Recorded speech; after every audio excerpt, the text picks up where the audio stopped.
ಓಂ ಸಹನಾವವತೋ ಸಹನೌ ಭುನಕ್ತೋ ಸಹ ವೀರ್ಯಂಕರವಾವಹೈ ತೇಜಸ್ವಿನಾವಧೀತಮಸ್ತು ಮಾ ವಿದ್ವಿಷಾವಹೈ. ಓಂ ಶಾಂತಿ ಶಾಂತಿ ಶಾಂತಿ. ಓಂ ನಮೋ ಬ್ರಹ್ಮಾದಿಭ್ಯೋ ಬ್ರಹ್ಮವಿದ್ಯಾ ಸಂಪ್ರದಾಯಕರ್ತೃಭ್ಯೋ ವಂಶಋಷಿಭ್ಯೋ ನಮೋ ಮಹದ್ಭ್ಯೋ ನಮೋ ಗುರುಭ್ಯಃ. ಸರ್ವೋಪಪ್ಲವರಹಿತಃ ಪ್ರಜ್ಞಾನಘನಃ ಪ್ರತ್ಯಗರ್ಥೋ ಬ್ರಹ್ಮೈವಾಹಮಸ್ಮಿ ಬ್ರಹ್ಮೈವಾಹಮಸ್ಮಿ. ಶ್ರುತಿಸ್ಮೃತಿಪುರಾಣಾನಾಮಾಲಯಂ ಪೂರ್ಣಾಲಯಂ ನಮಾಮಿ ಭಗವತ್ಪಾದಶಂಕರಂ ಲೋಕಶಂಕರಂ. ಶಂಕರಂ ಶಂಕರಾಚಾರ್ಯಂ ಕೇಶವಂ ಬಾದರಾಯಣಂ. ಸೂತ್ರಭಾಷ್ಯಕೃತೌ ವಂದೇ ಭಗವಂತೌ ಪುನಃ ಪುನಃ. ಶ್ರೀಮಚ್ಛಂಕರಭಗವತ್ಪೂಜ್ಯಪಾದಸದ್ಗುರುಭ್ಯೋ ನಮಃ. ವಂದೇ तं ಸಚ್ಚಿದಾನಂದಂ ಯತಿವರ್ಯಂ ಮಹಾಮತಿಂ. ವೇದವೇದಾಂತಸಾರಥ್ಯಂ ಸದ್ಗುರುಂ ಪ್ರಣತೋಸ್ಮ್ಯಹಂ. ಸದಾಹಂ ಸಂಪ್ರದಾಯಜ್ಞಂ ಸಂಯಮೀಂದ್ರಂ ಸದಾಶ್ರಯಂ. ಸದ್ಗುರೋ ಸಚ್ಚಿದಾನಂದಂ ಸದಾಚಾರಂ ಸಮಾಶ್ರಯೇ. ಶ್ರೀ ಶ್ರೀ ಸಚ್ಚಿದಾನಂದೇಂದ್ರ ಸರಸ್ವತಿ ಮಹಾಸದ್ಗುರುಭ್ಯೋ ನಮಃ. ಅಧೀಹಿ ಭಗವೋ ಬ್ರಹ್ಮ. ಬುದ್ಧ್ಯಾದಿ ಚೇಷ್ಟಾ ವಿಷಯಂ ಚೇತ್ ಬ್ರಹ್ಮ. ಇದಂ ತತ್ ಇತಿ ವಿಶೇಷತೋ ಗೃಹ್ಯೇತ. ಬುದ್ಧ್ಯಾದ್ಯುಪರಮೇ ಚ ಗ್ರಹಣಕಾರಣಾಭಾವಾತ್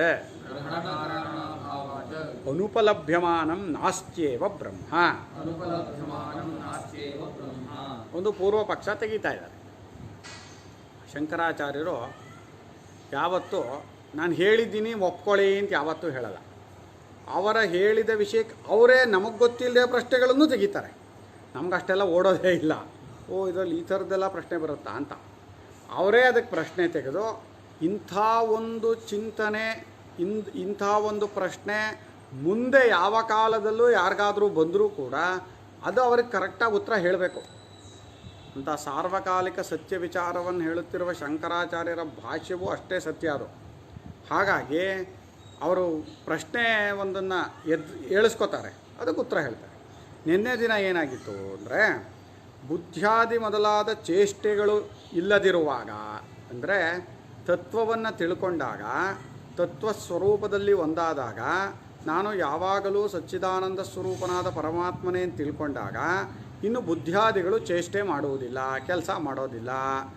ಆವಾಗ ತಪ್ಕೋತಾನೆ, ಎಚ್ಚರ ತಪ್ಪುತ್ತಾನೆ ಅನ್ನೋ ಪ್ರಶ್ನೆ ಬರಲ್ಲ. ಆದ್ದರಿಂದ ಬುದ್ಧ್ಯಾದಿಗಳು ಕೆಲಸ ಮಾಡ್ತಾ ಇರೋವಾಗಲೇ ಸಾಧಕನಾದವನು, ಈ ತತ್ವದ ಮಾರ್ಗದಲ್ಲಿ ಹೋಗ್ತಾ ಇರೋನು ಯಾವುದೇ ರೀತಿಯ ತಪ್ಪನ್ನು ಮಾಡದೆ ಸ್ವಸ್ವರೂಪದಲ್ಲಿ ನೆಲೆ ನಿಂತ್ಕೊಳ್ಳೋಕೆ ಪ್ರಯತ್ನ ಮಾಡಬೇಕು ಅಂತ. ಈ ತಪ್ಪನ್ನು ಮಾಡದೆ ಅನ್ನೋವಾಗ ಏನಾಗುತ್ತೆ ಅಂದರೆ ನಮಗೆ ಲೋಕದಲ್ಲಿ ಸರಿ ತಪ್ಪು ಅಂತ ಎರಡು ಇಟ್ಕೊಂಡಿದ್ದೀವಿ. ಲೋಕದಲ್ಲಿ ಈಗ ನ್ಯಾಯ ಮಾರ್ಗ, ಲೋಕದಲ್ಲೂ ನ್ಯಾಯ ಮಾರ್ಗ ಇದೆ, ಅನ್ಯಾಯ ಮಾರ್ಗ ಇದೆ. ನಾವಿಲ್ಲಿ ಬುದ್ಧಿಯಾದಿಗಳ ವಿಷಯದಲ್ಲಿ ತಪ್ಕೋಬಾರ್ದು ಅನ್ನೋವಾಗ ಏನು ಮಾಡ್ಕೋತೀವಿ, ಲೋಕದ ತಪ್ಪುಗಳು ಅಂತೇನಿದೆ ಅದನ್ನು ಮಾತ್ರ ತಗೋತೀವಿ. ಈಗ ಸನ್ಯಾಸಿ ಆದವನು ಸ್ತ್ರೀ ವಿಚಾರ ಮಾಡಬಾರ್ದು, ಇನ್ನೊಂದು ವಿಚಾರ ಮಾಡಬಾರ್ದು, ದುಡ್ಡಿನ ವಿಚಾರ ಮಾಡಬಾರ್ದು ಅಂತ ಅದಷ್ಟೇ ತಗೋತೀವಿ. ಆದರೆ ಲೋಕದಲ್ಲಿ ಒಳ್ಳೆಯದು ಅಂತಿದೆಯಲ್ಲ ಅದು ತತ್ವ ವಿಚಾರಕ್ಕೆ ಅದು ತಪ್ಪೇ. ತತ್ವಜ್ಞಾನದಲ್ಲಿ ಮುಳುಗುವಂಥವನಿಗೆ ತತ್ವಜ್ಞಾನವೇ ಬೇಕು, ಪರಮಾತ್ಮನೇ ಬೇಕು ಅನ್ನೋವನಿಗೆ ಲೋಕದ ಒಳ್ಳೆಯದು ಅಂತೇನಿದೆಯಲ್ಲ ಅದು ತಪ್ಪೇ. ಈಗ ದುಡಿಮೆ ಮಾಡೋದು, ನ್ಯಾಯ ಮಾರ್ಗದಲ್ಲಿ ದುಡಿಮೆಯನ್ನು ಮಾಡೋದು, ಹೆಂಡತಿ ಮಕ್ಕಳ ಜೊತೆ ಇರೋದು, ಸಂಸಾರದಲ್ಲಿ ಆಸಕ್ತನಾಗೋದು ತಪ್ಪೇನಪ್ಪ ಲೋಕದಲ್ಲಿ? ಆದರೆ ಈ ಮಾರ್ಗದಲ್ಲಿ ಹೋಗೋವನಿಗೆ ಅದು ತಪ್ಪೆ. ತಪ್ಪು ಅಂದ್ರೆ ಇಲ್ಲಿ ಯಾವುದು ನಮ್ಮನ್ನು ಆ ಮಾರ್ಗದಿಂದ ಹಿಂದಕ್ಕೆ ಎಳೆದು ಸಂಪೂರ್ಣವಾಗಿ ಪ್ರಪಂಚದ ವಿಷಯದಲ್ಲಿ ಮುಳುಗಿಸುತ್ತೋ ಅವೆಲ್ಲ ತಪ್ಪೆ. ಆ ದೃಷ್ಟಿಯಲ್ಲಿ ತಪ್ಪು. ತಪ್ಪು ಅಂದರೆ ಮೋಸ, ದರೋಡೆ, ವಂಚನೆ, ಅಹಂಕಾರ ಆ ಥರದ ತಪ್ಪು ಅಂತಲ್ಲ. ಯಾವುದು ಈ ಶ್ರೇಯೋ ಮಾರ್ಗಕ್ಕೆ ಅಡ್ಡಿಯಾಗಿದೆಯೋ ಅವೆಲ್ಲ ತಪ್ಪು. ಅದನ್ನು ಹೇಳಿದರು. ಆ ತಪ್ಪನ್ನು ಅವನು ಹೊಂದಬಾರದು ಸಾಧಕನಾದವನು. ಯಾಕೆಂದರೆ ಇನ್ನು ಬುದ್ಧಿಯಾದಿಗಳು ಚೇಷ್ಟೆ ಮಾಡದೇ ಇರೋವಾಗ, ಇದೆಲ್ಲವೂ ಪರಮಾತ್ಮನೇ, ಪರಮಾತ್ಮನಿಗಿಂತ ಬೇರೆ ಏನೂ ಇಲ್ಲ ಅಂತ ತಿಳ್ಕೊಂಡ್ಮೇಲೆ ಇನ್ನು ಬುದ್ಧಿಯಾದಿಗಳು ಅಂತ ಉಳ್ಕೊಂಡೇ ಇರಲ್ಲ. ಉಳ್ಕೊಳ್ಳದೇ ಇರೋವಾಗ ಅವನೆಂತ ತಪ್ಪು ಮಾಡ್ತಾನವನು? ತಪ್ಪು ಮಾಡೋ ಪ್ರಸಂಗವೇ ಇಲ್ವಲ್ಲ ಅಂತ ಹೇಳಿದರು. ಇವತ್ತು ಅದಕ್ಕೆ ಪ್ರಶ್ನೆ ತೆಗೆದು ಬುದ್ಧಿಯೇ ಮೊದಲಾದದ್ದು ವ್ಯಾಪಾರದಕ್ಕೆ ವಿಷಯವಾದದ್ದಾಗಿ ಬುದ್ಧಿಯಾದಿ ಚೇಷ್ಟಾ ವಿಷಯಂ ಚೇತ್ ಬ್ರಹ್ಮ. ಬುದ್ಧಿಯೇ ಮೊದಲಾದ ಚೇಷ್ಟೆಗೆ ಬ್ರಹ್ಮವು ವಿಷಯವಾಗಿದ್ದರೆ ಆಗ ಇದೇ ಬ್ರಹ್ಮವು ಎಂದು ಗೊತ್ತಾಗಬೇಕಿತ್ತು. ಇದಂ ತತ್ ಬ್ರಹ್ಮ ಅಂತ ಗೊತ್ತಾಗಬೇಕಿತ್ತು. ಬುದ್ಧಿಯಿಂದ ಇದೇ ಅದು ಬುದ್ಧಿಯಾಗಲಿ ಮನಸ್ಸಾಗಲಿ ಇಂದ್ರಿಯಗಳಾಗಲಿ ಇದೇ ಬ್ರಹ್ಮ ಅಂತ ಗುರುತು ಮಾಡಿದ್ದಿದ್ರೆ ಏನಾಗ್ತಿತ್ತು? ಪರಿಚ್ಛಿನ್ನ ಆಗ್ತಿತ್ತು. ಬ್ರಹ್ಮ ವಿಷಯವೂ ಕೂಡ ಲೌಕಿಕವಾದ ತಿಳುವಳಿಕೆಯಂತೆಯೇ ಲೌಕಿಕಾದ ವಸ್ತುಗಳಂತೆಯೇ ಅದೂ ಒಂದು ವಸ್ತು, ಅದೂ ಒಂದು ತಿಳುವಳಿಕೆ, ಅದಕ್ಕೂ ಒಂದು ಫಲ. ಲೋಕದಲ್ಲಿ ಒಂದಕ್ಕಿಂತ ಒಂದು ಹೆಚ್ಚಿದ್ದೇ ಇದೆ. ಆ ಒಂದಕ್ಕಿಂತ ಒಂದು ಹೆಚ್ಚಿಗೆ ಇರುವಂತಹವುಗಳಲ್ಲಿ ಸ್ವಲ್ಪ ಅತ್ಯಂತ ಹೆಚ್ಚಿನದಾದದ್ದು, ಹೆಚ್ಚಿನ ತಿಳುವಳಿಕೆಯುಳ್ಳದ್ದು, ಹೆಚ್ಚಿನ ಫಲವುಳ್ಳದ್ದು, ಅದರಲ್ಲಿ ತುಂಬ ಜಾಸ್ತಿ ಗುಣಗಳು ಫಲಗಳು ಎಲ್ಲ ಇದೆ. ಏನೋ ಸೌಂಡು ಸಣ್ಣ ಮಾಡ್ಕೊಳ್ಳಿ, ಸೌಂಡ್ ಸಣ್ಣ ಮಾಡ್ಕೊಳ್ಳಿ ಅಂತೇಳಿ. ವಿಶೇಷವಾಗಿ ಇದೇ ಆ ಬ್ರಹ್ಮವು ಅಂತ ವಿಶೇಷವಾಗಿ ಗೊತ್ತಾಗಬೇಕಿತ್ತು. ಬುದ್ಧಿಯೇ ಮೊದಲಾದವುಗಳು ಉಪರಮವಾದರೆ ಬುದ್ಧಿಯಾದಿಗಳು ಹಿಂತಿರುಗಿದಾಗ ಬ್ರಹ್ಮಸ್ವರೂಪವನ್ನು ತಿಳ್ಕೊಂಡಾಗ ಬುದ್ಧಿಯಾದಿಗಳು ಕೆಲಸ ಮಾಡಲ್ಲ ಅಂತ ನೀವು ಹೇಳಿದ್ರಿ. ಬುದ್ಧಿಯಾದಿಗಳು ಕೆಲಸ ಮಾಡದೇ ಇರೋದ್ರಿಂದ ಆ ಜಾಗದಲ್ಲಿ ಇನ್ನು ತಿಳ್ಕೊಳ್ಳೋಕೆ ಯಾವ ಸಾಧನವೂ ಇಲ್ವಲ್ಲಪ್ಪ.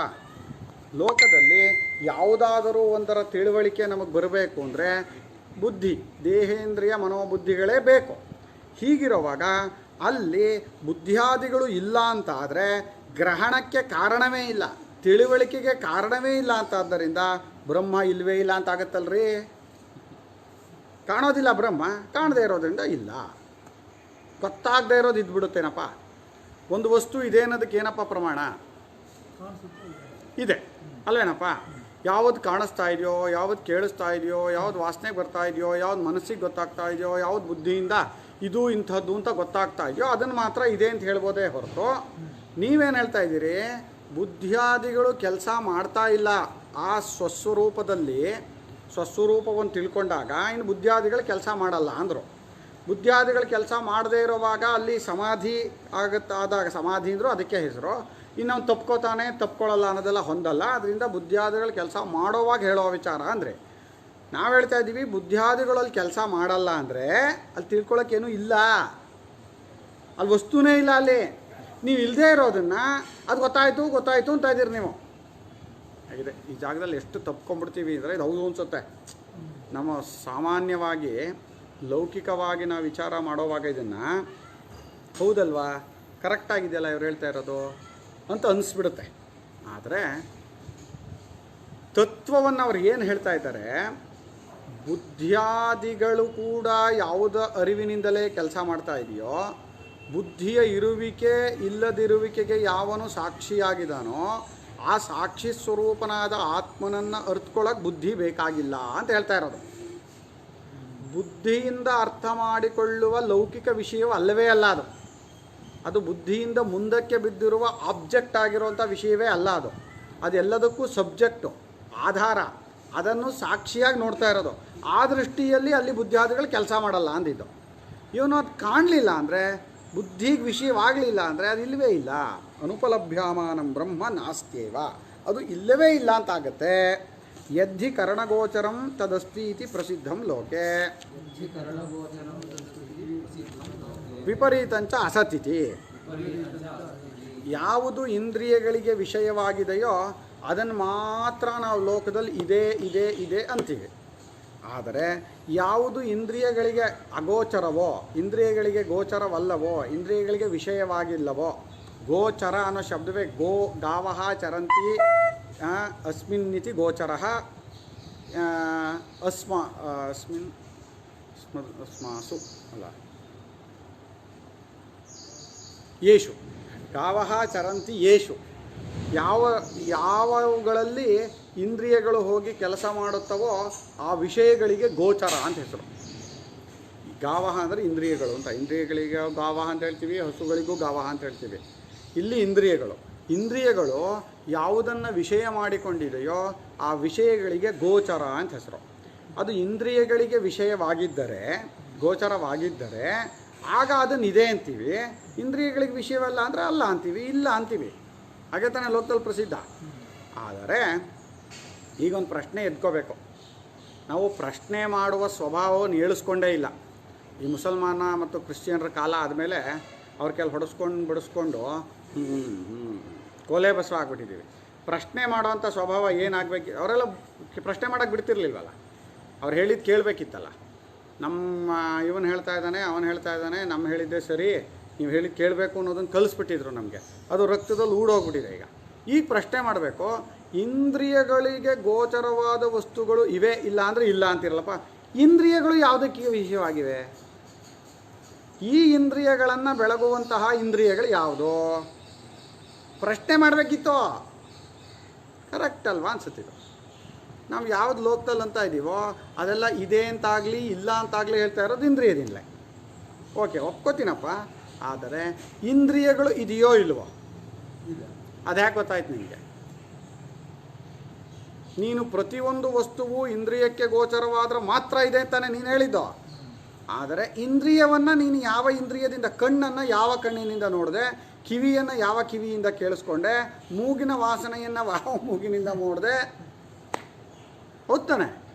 ಸರಿ, ಇಂದ್ರಿಯಗಳಿಗೆ ಮನಸ್ಸಿದೆ ಅಂತ ಹೇಳ್ಬೋದು. ಮನಸ್ಸಿಂದ ಗೊತ್ತು ಮಾಡ್ತಾರೆ ಕಣ್ರಿ ಅಂತ ಅಂದರೆ ಮನಸ್ಸಿನಿಂದ ಗೊತ್ತಾಗೋದನ್ನು ನೀನು ಒಪ್ಕೋತೀಯ. ನಿನಗೇನು ಇಂದ್ರಿಯಗಳು ಅಂದಾಗ ಹೊರಗಿನ ಇಂದ್ರಿಯಗಳಿಗೆ ಗೊತ್ತಾಗಬೇಕು ಅಂತೇನಿಲ್ವಲ್ಲಪ್ಪ. ಏನಿಲ್ಲ, ಅಲ್ಲಿವರೆಗೆ ಬಾ.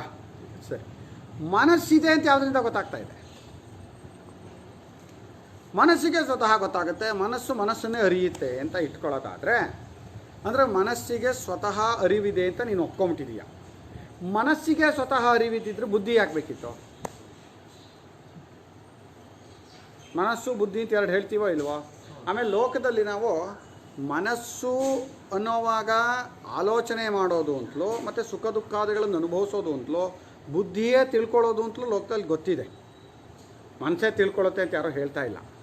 ಸರಿ, ಮನಸ್ಸು ಬುದ್ಧಿಯನ್ನು ಏಕೀಕರಣ ಮಾಡಿಕೊಂಡು ಮನಸ್ಸೇ ತಿಳ್ಕೊಳ್ಳುತ್ತೆ, ಮನಸ್ಸು ತನ್ನನ್ನೇ ತಾನು ತಿಳ್ಕೊಳ್ಳುತ್ತೆ ಅನ್ನೋದಾದರೆ, ಮನಸ್ಸು ಇಲ್ಲದಿರುವಂತಹ ಒಂದು ಟೈಮು ಇದೆಯಲ್ಲ ನಮಗೆ, ನಿದ್ರೆಯಲ್ಲಿ ಮನಸ್ಸೇ ಇರಲ್ವಲ್ಲ. ಅದು ಮನಸ್ಸೇ ಅರಿವಿನ ರೂಪವಾಗಿದ್ದರೆ ಅದು ನನ್ನನ್ನು ಬಿಟ್ಟು ಯಾವತ್ತೂ ಇರಬಾರ್ದಾಗಿತ್ತು. ನಾನು ಅರಿವಿನ ರೂಪನೇ, ನಾನು ಚೈತನ್ಯವೇ, ನಾನೇನು ಜಡ ಏನಲ್ಲ. ಹಾಗಿದ್ದಾಗ ಮನಸ್ಸು ಅಂಥದ್ದೇ ಒಂದು ಚೈತನ್ಯವಾಗಿದ್ದರೆ ನನಗೂ ಅದಕ್ಕೂ ಅವಿನಾಭಾವ ಸಂಬಂಧ ಇರಬೇಕಿತ್ತು. ಎರಡೂ ಒಂದೇ ಆಗಿರಬೇಕಿತ್ತು. ನಾನೊಂದು ಅರಿವು, ಮನಸ್ಸಿನೊಂದೊಂದು ಅರಿವು ಅಂತ ಎರಡು ಇರ್ತಿರಲಿಲ್ಲ. ಅರಿವಿನಲ್ಲಿ ಯಾವ ವ್ಯತ್ಯಾಸವೂ ಇಲ್ಲ. ಹಾಗಿದ್ದ ಮೇಲೆ ಮನಸ್ಸಿಗೆ ಸ್ವತಃ ಅರಿವಿದೆ ಅಂತ ಆದರೆ ನಾನೇ ಮನಸ್ಸು ಅಂತ ಆಗ್ತಿತ್ತು. ನಾನೇ ಮನಸ್ಸು ಅನ್ನೋದು ಯಾರೂ ಒಪ್ತಾ ಇಲ್ಲಪ್ಪ ಲೋಕದಲ್ಲಿ. ಹಾಗಾದರೆ ಮನಸ್ಸಿಗೆ ಸ್ವತಃ ಅರಿವಿಲ್ಲ ಅಂತಾಯಿತು. ಮನಸ್ಸನ್ನು ಗೊತ್ತು ಮಾಡ್ತಾ ಇರೋನು ಯಾರೋ ಹಾಗಿದ್ರೆ ಮನಸ್ಸು ಯಾವುದಕ್ಕೆ ವಿಷಯವಾಗಿದೆ ಅದನ್ನು ಯೋಚನೆ ಮಾಡೋದು ಬೇಡವೇ? ಮನಸ್ಸು ಬುದ್ಧಿಗೆ ಅನ್ನೋದಾದರೆ ಬುದ್ಧಿ ಯಾವುದಕ್ಕೆ ಗೊತ್ತಾಗ್ತಾ ಇದೆ? ಬುದ್ಧಿಯಲ್ಲಿ ಗೊತ್ತಾಯಿತು, ಬುದ್ಧಿಯಲ್ಲಿ ಗೊತ್ತಾಗಲಿಲ್ಲ ಅನ್ನೋದನ್ನು ಬೆಳಗ್ತಾ ಇರೋನು ಯಾರೋ. ಆಗ್ತಾ ಇದೆಯಲ್ಲ, ಅದು ಅನುಭವ. ಅದನ್ನು ಯಾರೂ ಹೇಳ್ಕೊಡ್ಬೇಕಾಗಿಲ್ಲ. ನನಗೆ ಈ ವಿಷಯ ಅರ್ಥ ಆಯಿತು, ನನ್ನ ಬುದ್ಧಿಗೆ ಈ ವಿಷಯ ಅರ್ಥ ಆಗಲಿಲ್ಲ ಅಂತತ್ತೆ. ಅದು ಬುದ್ಧಿಗೆ ಎರಡು ವ್ಯತ್ಯಾಸ ಇದೆ. ಆದರೂ ಬುದ್ಧಿಯಲ್ಲಿ ಗೊತ್ತಾಯಿತು ಅಂತಲೂ ಬುದ್ಧಿಗೆ ಗೊತ್ತಾಗಲಿಲ್ಲ ಅಂತಲೂ ಗೊತ್ತು ಮಾಡ್ಕೋತಾ ಇರೋನು ಯಾರೋ. ಪ್ರಶ್ನೆ ಮುಂದಕ್ಕೆ ಹೋಗಬೇಕಿತ್ತು. ನಾವು ಪ್ರಶ್ನೆ ಮಾಡುವ ಸ್ವಭಾವವನ್ನು ಕಳ್ಕೊಂಬಿಟ್ವಿ. ಹೊಡೆಸ್ಕೊಂಡು ಬಡಿಸ್ಕೊಂಡು ಮುಸಲ್ಮಾನರು ಕ್ರಿಶ್ಚಿಯನ್ರ ಕೈಲಿ ಹೊಡ್ತಾ ತಿಂದು ಪ್ರಶ್ನೆ ಮಾಡಬಾರ್ದಪ್ಪ. ಇನ್ನು ಹೇಳಿದ್ದು ಕೇಳಬೇಕು ಅಂತ. ಹೇಳಿದ್ದು ಕೇಳಬೇಕು ಒಂದು ಮಟ್ಟಕ್ಕೆ. ಆದರೆ ಈ ಸಿದ್ಧಾಂತದ ವಿಚಾರಗಳಲ್ಲಿ ಯಾವುದು ಸರಿ ಯಾವುದು ತಪ್ಪು ವಿಚಾರದಲ್ಲಿ ಸುಮ್ಮನೆ ಕೋಲೆ ಬಸವಂತರ ಒಪ್ಕೋಬೇಕಾಗಿಲ್ಲ. ಶಂಕರಾಚಾರ್ಯರೇ ಅದಕ್ಕೆ ಅವಕಾಶ ಕೊಟ್ಟಿದ್ದಾರೆ, ಪ್ರಶ್ನೆ ಕೇಳಿ ಅಂತ. ಆಚಾರ್ಯರಿಲ್ಲ ಅಂದ್ರೆ ಈ ಪ್ರಶ್ನೆ ಯಾಕೆ ಎತ್ತಿದ್ರು? ಸುಮ್ಮನೆ ಬರ್ಕೊಂಡು ಹೋಗ್ಬಿಡ್ಬೋದಾಗಿತ್ತು. ಇಲ್ಲಿ ಇದಾಯಿತು, ನೆಕ್ಸ್ಟ್ ಇದು, ನೆಕ್ಸ್ಟ್ ಈ ವಾಕ್ಯಕ್ಕಿದು ಬರ್ಕೊಂಡು ಹೋಗ್ಬೋದಾಗಿತ್ತು. ಯಾಕೆ ಪ್ರಶ್ನೆ ಎತ್ತಿದ್ರು? ಪ್ರಶ್ನೆ ಎತ್ತಿದ್ದಾರೆ ಅಂದರೆ ನಮ್ಗೆ ಇನ್ನೂ ಪ್ರಶ್ನೆ ಮಾಡೋ ಅವಕಾಶ ಇದೆ. ಆ ತತ್ವದಲ್ಲಿ ಸಂಪೂರ್ಣವಾಗಿ ನೆಲೆ ನಿಂತ್ಕೊಳ್ಳೋವರೆಗೂ ಪ್ರಶ್ನೆಗಳು ಎದ್ದೇ ಹೇಳುತ್ತೆ. ಅದಕ್ಕೆ ಉತ್ತರ ಹುಡುಕೊಳ್ಳೇಬೇಕು. ಹೇಳ್ತಾ ಇಲ್ಲ ಅಂದರೆ ಎರಡೇ, ಇಲ್ಲ ತತ್ವಜ್ಞಾನಿ ಆಗಿದ್ದಾನೆ, ಅವನಿಗೆ ಪ್ರಶ್ನೆಗಳು ಹೇಳಲ್ಲ. ಇಲ್ಲ ಜಡವಾದವ ಕಲ್ಲಿಗೆ ಯಾವ ಪ್ರಶ್ನೆನೂ ಹೇಳಲ್ಲ. ಪ್ರಾಣಿಗಳಿಗೂ ಪ್ರಶ್ನೆ ಹೇಳುತ್ತೆ. ಪ್ರಾಣಿಗಳು ಅದಕ್ಕೇ ಕೆಲವೊಂದನ್ನು ತರ್ಕ ಮಾಡುತ್ತವೆವೋ. ಹುಲ್ಲು ಹಿಡ್ಕೊಂಬಂದರೆ ಇದು ನನಗೆ ಹುಲ್ಲು ತರ್ತಾ ಇದ್ದಾನೆ ಅಂತ ಹತ್ರಕ್ಕೆ ಬರುತ್ತವೆ. ಕೋಲು ಹಿಡ್ಕೊಂಬಂದರೆ ಓಡೋಗುತ್ತವೆ. ತರ್ಕ ಮಾಡದೇ ಇದ್ರೂ ಗೊತ್ತಾಗುತ್ತೆ. ಅದು ಮಾಡುತ್ತೆ. ಅದು ತರ್ಕ ಅಂದರೆ ಅದಕ್ಕೆ ದೊಡ್ಡ ಶಬ್ದ, ಅದಕ್ಕೆ ಮಹಾನ್ ಶಬ್ದ ಕೊಡಲ್ವೇನೋ. ಅದಕ್ಕೆ ಯೋಚನೆ ಮಾಡೋ ಶಕ್ತಿ ಇದೆ. ಆ ಯೋಚನೆ ಮಾಡೋ ಶಕ್ತಿ ಇರೋದಕ್ಕೆ ಎಲ್ಲದಕ್ಕೂ ಪ್ರಶ್ನೆಗಳು ಎದ್ದೇ ಹೇಳುತ್ತೆ. ಈಗ ನಾವು ಸುಮ್ಮನೆ ಅದಕ್ಕೆ ಹೊಡೆದ್ರೆ ಇನ್ನು ಯಾಕೆ ನನಗೆ ಹೊಡೆದ, ನಾನೇನು ಮಾಡಿದ್ದೆ ಅಂತ ಅನಿಸುತ್ತೆ. ಅದೊಂದು ಜೀವ ಅಲ್ವೇ. ನಿಮ್ಗೆ ಯಾಕೆ ಗೊತ್ತಾಯಿತು, ಅದಕ್ಕೆ ಗೊತ್ತಾಯಿತು ಅಂತ ನಿಮಗೆ ಗೊತ್ತಾಯ್ತಾ ಅಂತಲ್ಲ, ಜೀವ ಸ್ವಭಾವವನ್ನು ಇಟ್ಕೊಂಡು ಹೇಳ್ತಾ ಇರೋದು. ಅದು ಚೈತನ್ಯ, ಅದು ಜೀವ. ಆ ಜೀವ ಒಂದು ದೇಹದಲ್ಲಿ ವ್ಯವಹಾರ ಮಾಡ್ತಾ ಇದ್ದಾನೆ ಅಂದರೆ ಅವನಿಗೆ ಪ್ರಶ್ನೆಗಳು ಹೇಳಲ್ಲ ಅಂತಿಲ್ಲ. ಇಲ್ಲ ಕಲ್ಲಿಗೆ ಹೇಳಲ್ಲ, ಇಲ್ಲ ಬ್ರಹ್ಮಜ್ಞಾನಿಗೆ ಹೇಳಲ್ಲ. ಯಾಕೆ? ಅವನಿಗೇನು ಹೇಳಬೇಕು? ಅವನ ತತ್ವವನ್ನು ತಿಳ್ಕೊಂಬಿಟ್ಟಿದ್ದಾನೆ, ಸರಿಯಾದದನ್ನು ತಿಳ್ಕೊಂಡಿದ್ದಾನೆ. ಹಾಗೆ ನಮಗೂ ಪ್ರಶ್ನೆ ಹೇಳಲ್ವಾ ಅಂತ ಹೇಳಲ್ಲ ಅಂತಿಲ್ಲ, ನಾವೇ ಮುಚ್ಚಾಕ್ತೀವಿ. ಪ್ರಶ್ನೆಗಳು ಎದ್ದಾಗಲೆಲ್ಲ ನಾವು ಲೌಕಿಕವಾದ ಉತ್ತರಗಳಿಂದಲೇ ಅದನ್ನು ಸಮಾಧಾನ ಪಡಿಸ್ಕೊಳಕ್ಕೆ ಹೋಗ್ತೀವಿ ಹೊರತು, ಅಥವಾ ಪ್ರಶ್ನೆಯನ್ನು ತಳ್ಳಾಕ್ತೀವಿ. ಅಯ್ಯೋ ಏನೇನೋ ಯೋಚನೆ ಬರುತ್ತೆ ಕಣ್ರಿ ಬೇಡದೇ ಇರೋದು ಅಂತ ತಳ್ಳಾಕ್ತೀವಿ ಹೊರತು ಪ್ರಶ್ನೆ ಹೇಳಲ್ಲ ಅಂತಿಲ್ಲ. ಪ್ರತಿಯೊಬ್ಬರಿಗೂ ಪ್ರಶ್ನೆ ಹೇಳುತ್ತೆ. ಆದರೆ ಆ ಪ್ರಶ್ನೆ ಎದ್ದಾಗ ನಮ್ಗೆ ಯಾಕೆ ಅದನ್ನು ಪ್ರಶ್ನೆಯಾಗಿ ಉಳಿಸ್ಕೊಳಕ್ಕಾಗಲ್ಲ, ಅದಕ್ಕೆ ಉತ್ತರವನ್ನು ಹುಡುಕಬೇಕು ಅನ್ಸಲ್ಲ ಅಂದರೆ ಸಂಸ್ಕಾರ ಇರಲ್ಲ ಮನಸ್ಸಿಗೆ. ಅದು ಮೊದಲನೇದಾಗಿ ಇದು ಅತ್ಯುತ್ತಮವಾದ ಪ್ರಶ್ನೆ ಅಂತ ಅನ್ನಿಸ್ಬೇಕಲ್ಲ. ಹೌದು, ಈಗ ನಾನು ಇನ್ನೂ 5ನೇ ಕ್ಲಾಸಲ್ಲೋ ಏನೋ ಇದ್ದೆ. ನಮ್ಮ ಚಿಕ್ಕಪ್ಪ ಒಬ್ಬರು ಹೋಗ್ಬಿಟ್ರು. ನಮಗೆ ತುಂಬ ಅನ್ನಿಸ್ತಿತ್ತು. ಅವಾಗಿನ್ನೂ ಅವರು ಒಂದು 2 ತಿಂಗಳು ಅವ್ರ ಮನೆಯಲ್ಲೇ ಇದ್ದೆ ನಾನು ಶಿವಮೊಗ್ಗದಲ್ಲಿ. ಈ ಊರಿಗೆ ಬಂದಿದ್ದೀನಿ, ಅವರಲ್ಲಿ ಹೋಯಿತು ಅಂತ ಅವಾಗ ಕಾಗದ ಬಂತು. ನನಗೆ ಸತ್ತು ಹೋದರು ಅಂದರೆ ಏನು, ಈಗಿನ್ನೂ ನೋಡ್ಕೊಂಬಂದಿದ್ದೀನಲ್ಲ ನಾನು ಮೊನ್ನೆ ನೋಡ್ಕೊಂಬಂದಿದ್ದೀನಿ. ಆಮೇಲೆ ಅದೇನೋ ಕಾಗದ ಬಂತು, ಇಲ್ಲಿ ಬರೋ ಅಷ್ಟೊತ್ತಿಗೆ ಸತ್ತು ಹೋದ್ರು ಅಂತ ಬಂದಿದ್ದು. ಎಷ್ಟು ಚಿಂತನೆ ಹೇಳ್ತಿದ್ದು ಗೊತ್ತಾ, ಏನಿದು, ಯಾಕೆ ಸತ್ರು ಅಂದ್ರೆ ಏನು, ಮೊನ್ನೆ ಏನೋ ನೋಡ್ಕೊಂಬಂದಿದ್ದೀನಲ್ಲ, ಅವ್ರು ಇವಾಗ ಇಲ್ವಾ ಆಗಿದ್ರೆ, ಇಲ್ಲ ಅಂದರೆ ಏನು ಬರುತ್ತೆ. ಇಲ್ಲ ಹಂಗೊಬ್ಬಂಗೆ ಅಂತಲ್ಲ, ಎಲ್ರಿಗೂ ಬರುತ್ತೆ. ಆದರೆ ನಾವು ಲೌಕಿಕವಾದ ಬುದ್ಧಿವಂತಿಕೆಗಳನ್ನು ಯಾವಾಗ ಸೇರಿಸ್ಕೊಂಡು ಹೋಗ್ತೀವಿ, ಆವಾಗ ಪ್ರಶ್ನೆಗಳನ್ನು ಮುಚ್ಚಾಕ್ತೀವಿ. ಮಕ್ಳಿಗೆ ತುಂಬ ಪ್ರಶ್ನೆ ಹೇಳುತ್ತೆ. ಮಕ್ಳಿಗೆ ಹೇಳೋ ಪ್ರಶ್ನೆಗಳನ್ನೆಲ್ಲ ನಾವೇನು ಮಾಡ್ತೀವಿ, ಸುಮ್ಮನಿರೋನೇನೋ ಏನೋ ಮಾತಾಡಬೇಡ ಅಂತ ಮುಚ್ತೀವಿ ನಾವು. ಮಕ್ಕಳು ತುಂಬ ಪ್ರಶ್ನೆ ಕೇಳುತ್ತವೆ. ಆವಾಗ ಯಾರು ಅದನ್ನು ಬಡ್ದು ಮುಚ್ತಾರೆ, ಅದಕ್ಕೆ ಲೌಕಿಕ ತಿಳುವಳಿಕೆ ಕೊಡಬೇಕು ಅಂದ್ಕೊತೀವಿ. ಈ ಥರದ್ದೆಲ್ಲ ಪ್ರಶ್ನೆ ಕೇಳಬಾರ್ದು, ಈ ಥರದ್ದೆಲ್ಲ ಯೋಚನೆ ಮಾಡಬಾರ್ದು ಅಂತ. ಆವಾಗ ಅದ್ರ ಬುದ್ಧಿ ಬೆಳೆಯೋದೇ ಇಲ್ಲ, ಈ ಫೀಲ್ಡಲ್ಲಿ ಬೆಳೆಯೋಲ್ಲ. ಅಂದರೆ ಮನಸ್ಸಿಗೆ ಒಂದಾನೊಂದು ಸಂಸ್ಕಾರವಿದ್ದಾಗ ಮಾತ್ರ ಅದಕ್ಕೆ ತಕ್ಕಂಥ ಪ್ರಶ್ನೆ ಎತ್ಕೊಳ್ಳೋಕೆ ಸಾಧ್ಯವಾಗುತ್ತೆ. ಈಗ ಸೈನ್ಸ್ ಓದ್ದವನಿಗೆ ಸೈನ್ಸ್ ವಿಚಾರದ ಪ್ರಶ್ನೆಗಳೇ ಹೇಳುತ್ತೆ. ಅದರಲ್ಲಿ ಒಂದೊಂದು ಡಿಪಾರ್ಟ್ಮೆಂಟ್ ಬೇರೆ ಇದೆಯಲ್ಲ, ಅದರಲ್ಲಿ ಓದ್ದವನಿಗೆ ಅದರದ್ದೇ ಪ್ರಶ್ನೆ ಎತ್ಕೊಳ್ಳುತ್ತೆ. ಡಾಕ್ಟ್ರು ಇದು ಓದ್ದವನಿಗೆ ಅವನ ಫೀಲ್ಡಲ್ಲಿ ಅವನಿಗೆ ಪ್ರಶ್ನೆ ಎದ್ದೇ ಹೇಳುತ್ತೆ, ಇದು ಯಾಕೆ ಹೀಗೆ ಅಂತ. ಅವನು ಅದ್ರಲ್ಲಿ ಕಂಡುಕೊಳ್ಳೋಕ್ಕೂ ಪ್ರಯತ್ನ ಮಾಡ್ತಾನೆ. ಇಲ್ಲ ಅಂದ್ರೆ ಅವ್ನು ಮುಂದಕ್ಕೆ ಹೋಗೋಕ್ಕೆ ಆಗಲ್ಲ ಆ ಫೀಲ್ಡಲ್ಲಿ. ಅವನಿಗೆ ಪ್ರಶ್ನೆನೇ ಹೇಳಲಿಲ್ಲ ಅಂದರೆ ಆ ಫೀಲ್ಡ್ ಅವನಿಗೆ ಏನೂ ಅರ್ಥ ಆಗಿಲ್ಲ ಅಂತ ಅರ್ಥ.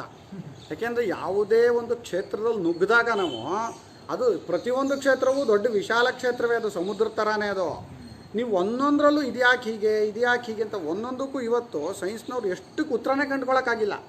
ಪ್ರತಿಯೊಂದು ಈ ದೇಹದಿಂದ ಇಲ್ಲಿಂದ ಹಿಡಿದು ಇಲ್ಲಿವರೆಗೆ ಡಾಕ್ಟರ್ಗಳಿಗೆಲ್ಲ ಅರ್ಥ ಆಗಿಬಿಟ್ಟಿದೆಯಾ, ಇಲ್ಲ ಸೈಂಟಿಸ್ಟ್ಗಳಿಗೆಲ್ಲ ಅರ್ಥ ಆಗಿದೆಯಾ? ಪ್ರಶ್ನೆ ಬಂದೇ ಬರುತ್ತೆ ಅವ್ರಿಗೆ. ಅವ್ರ ಪ್ರಶ್ನೆ ಬಂದಾಗಲೆಲ್ಲ ಅವ್ರಿಗೆ ಉತ್ತರ ಕಂಡುಹಿಡ್ಕೊಳಕ್ಕೆ ಹೋಗೋವ್ರನ್ನೇ ಸೈಂಟಿಸ್ಟು ಅನ್ನೋದು. ಅದನ್ನು ಮುಚ್ಚಾಕೋರು ನಮ್ಮ ಒಂಥರ ಆಗ್ತಾರೆ, ಸಾಮಾನ್ಯ ವ್ಯಕ್ತಿ. ನಮಗೂ ಎಷ್ಟೋ ಪ್ರಶ್ನೆ ಹೇಳುತ್ತೆ, ಬೀಸಾಕ್ತೀವಿ. ಅಯ್ಯೋ ಬಿಡಪ್ಪ, ಇದೆಲ್ಲ ಏನಿದೆಲ್ಲ ನಾವು ಯಾಕೆ ತಲೆ ಕೆಡಿಸ್ಕೋಬೇಕ್ರಿ? ತಲೆ ಕೆಡಿಸ್ಕೋಬೇಕು ಅನ್ನೋ ವಿಚಾರ ಅಲ್ಲ. ಆ ಫೀಲ್ಡಲ್ಲಿ ನಮಗೆ ಆ ಸಂಸ್ಕಾರವನ್ನು ನಾವು ಮನಸ್ಸಿಗೆ ಕೊಟ್ಟಿಲ್ಲ. ಹಾಗೆ ಈ ವಿಚಾರದಲ್ಲೂ ಪ್ರಶ್ನೆಗಳು ಹೇಳ್ತಾ ಇಲ್ಲ ಅಂದರೂ ಸಂಸ್ಕಾರ ಕೊಟ್ಟಿಲ್ಲ.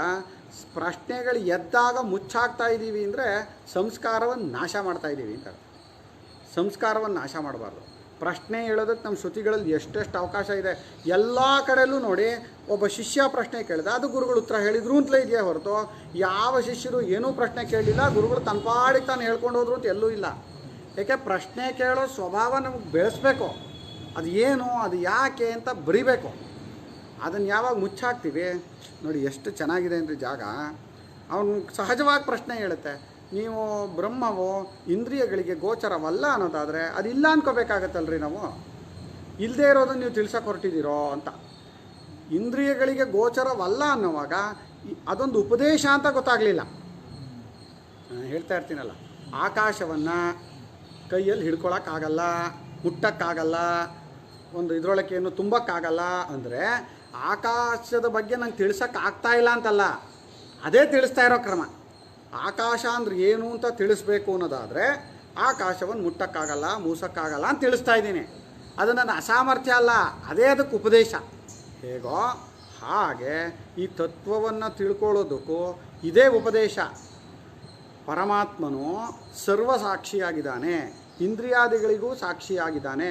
ಈ ಇಂದ್ರಿಯಾದಿಗಳು ಕೆಲಸ ಮಾಡ್ತಾ ಇರೋದು ಕೂಡ ಪರಮಾತ್ಮನ ಅರಿವಿನ ಆಧಾರದಿಂದಲೇ ಅಂತ ಉಪದೇಶವೇ ಹೊರತು ಅದು ಅಸಾಮರ್ಥ್ಯ ಅಲ್ಲ. ಅದನ್ನು ಗೊತ್ತು ಮಾಡಿಸ್ಬೇಕಲ್ಲ, ಅದಕ್ಕೆ ಹೇಳ್ತಾ ಇದ್ದಾರೆ. ಅತಶ್ಚ ಅನರ್ಥಕೋ ಯೋಗ ಅನುಪಲಭ್ಯಮಾನತ್ವಾದ್ವಾ ನಾಸ್ತೀತಿ ಉಪಲಬ್ಧವ್ಯಂ ಬ್ರಹ್ಮ ಇತ್ಯೇವಂ ಪ್ರಾಪ್ತೆ ಇದಮುಚ್ಯತೆ.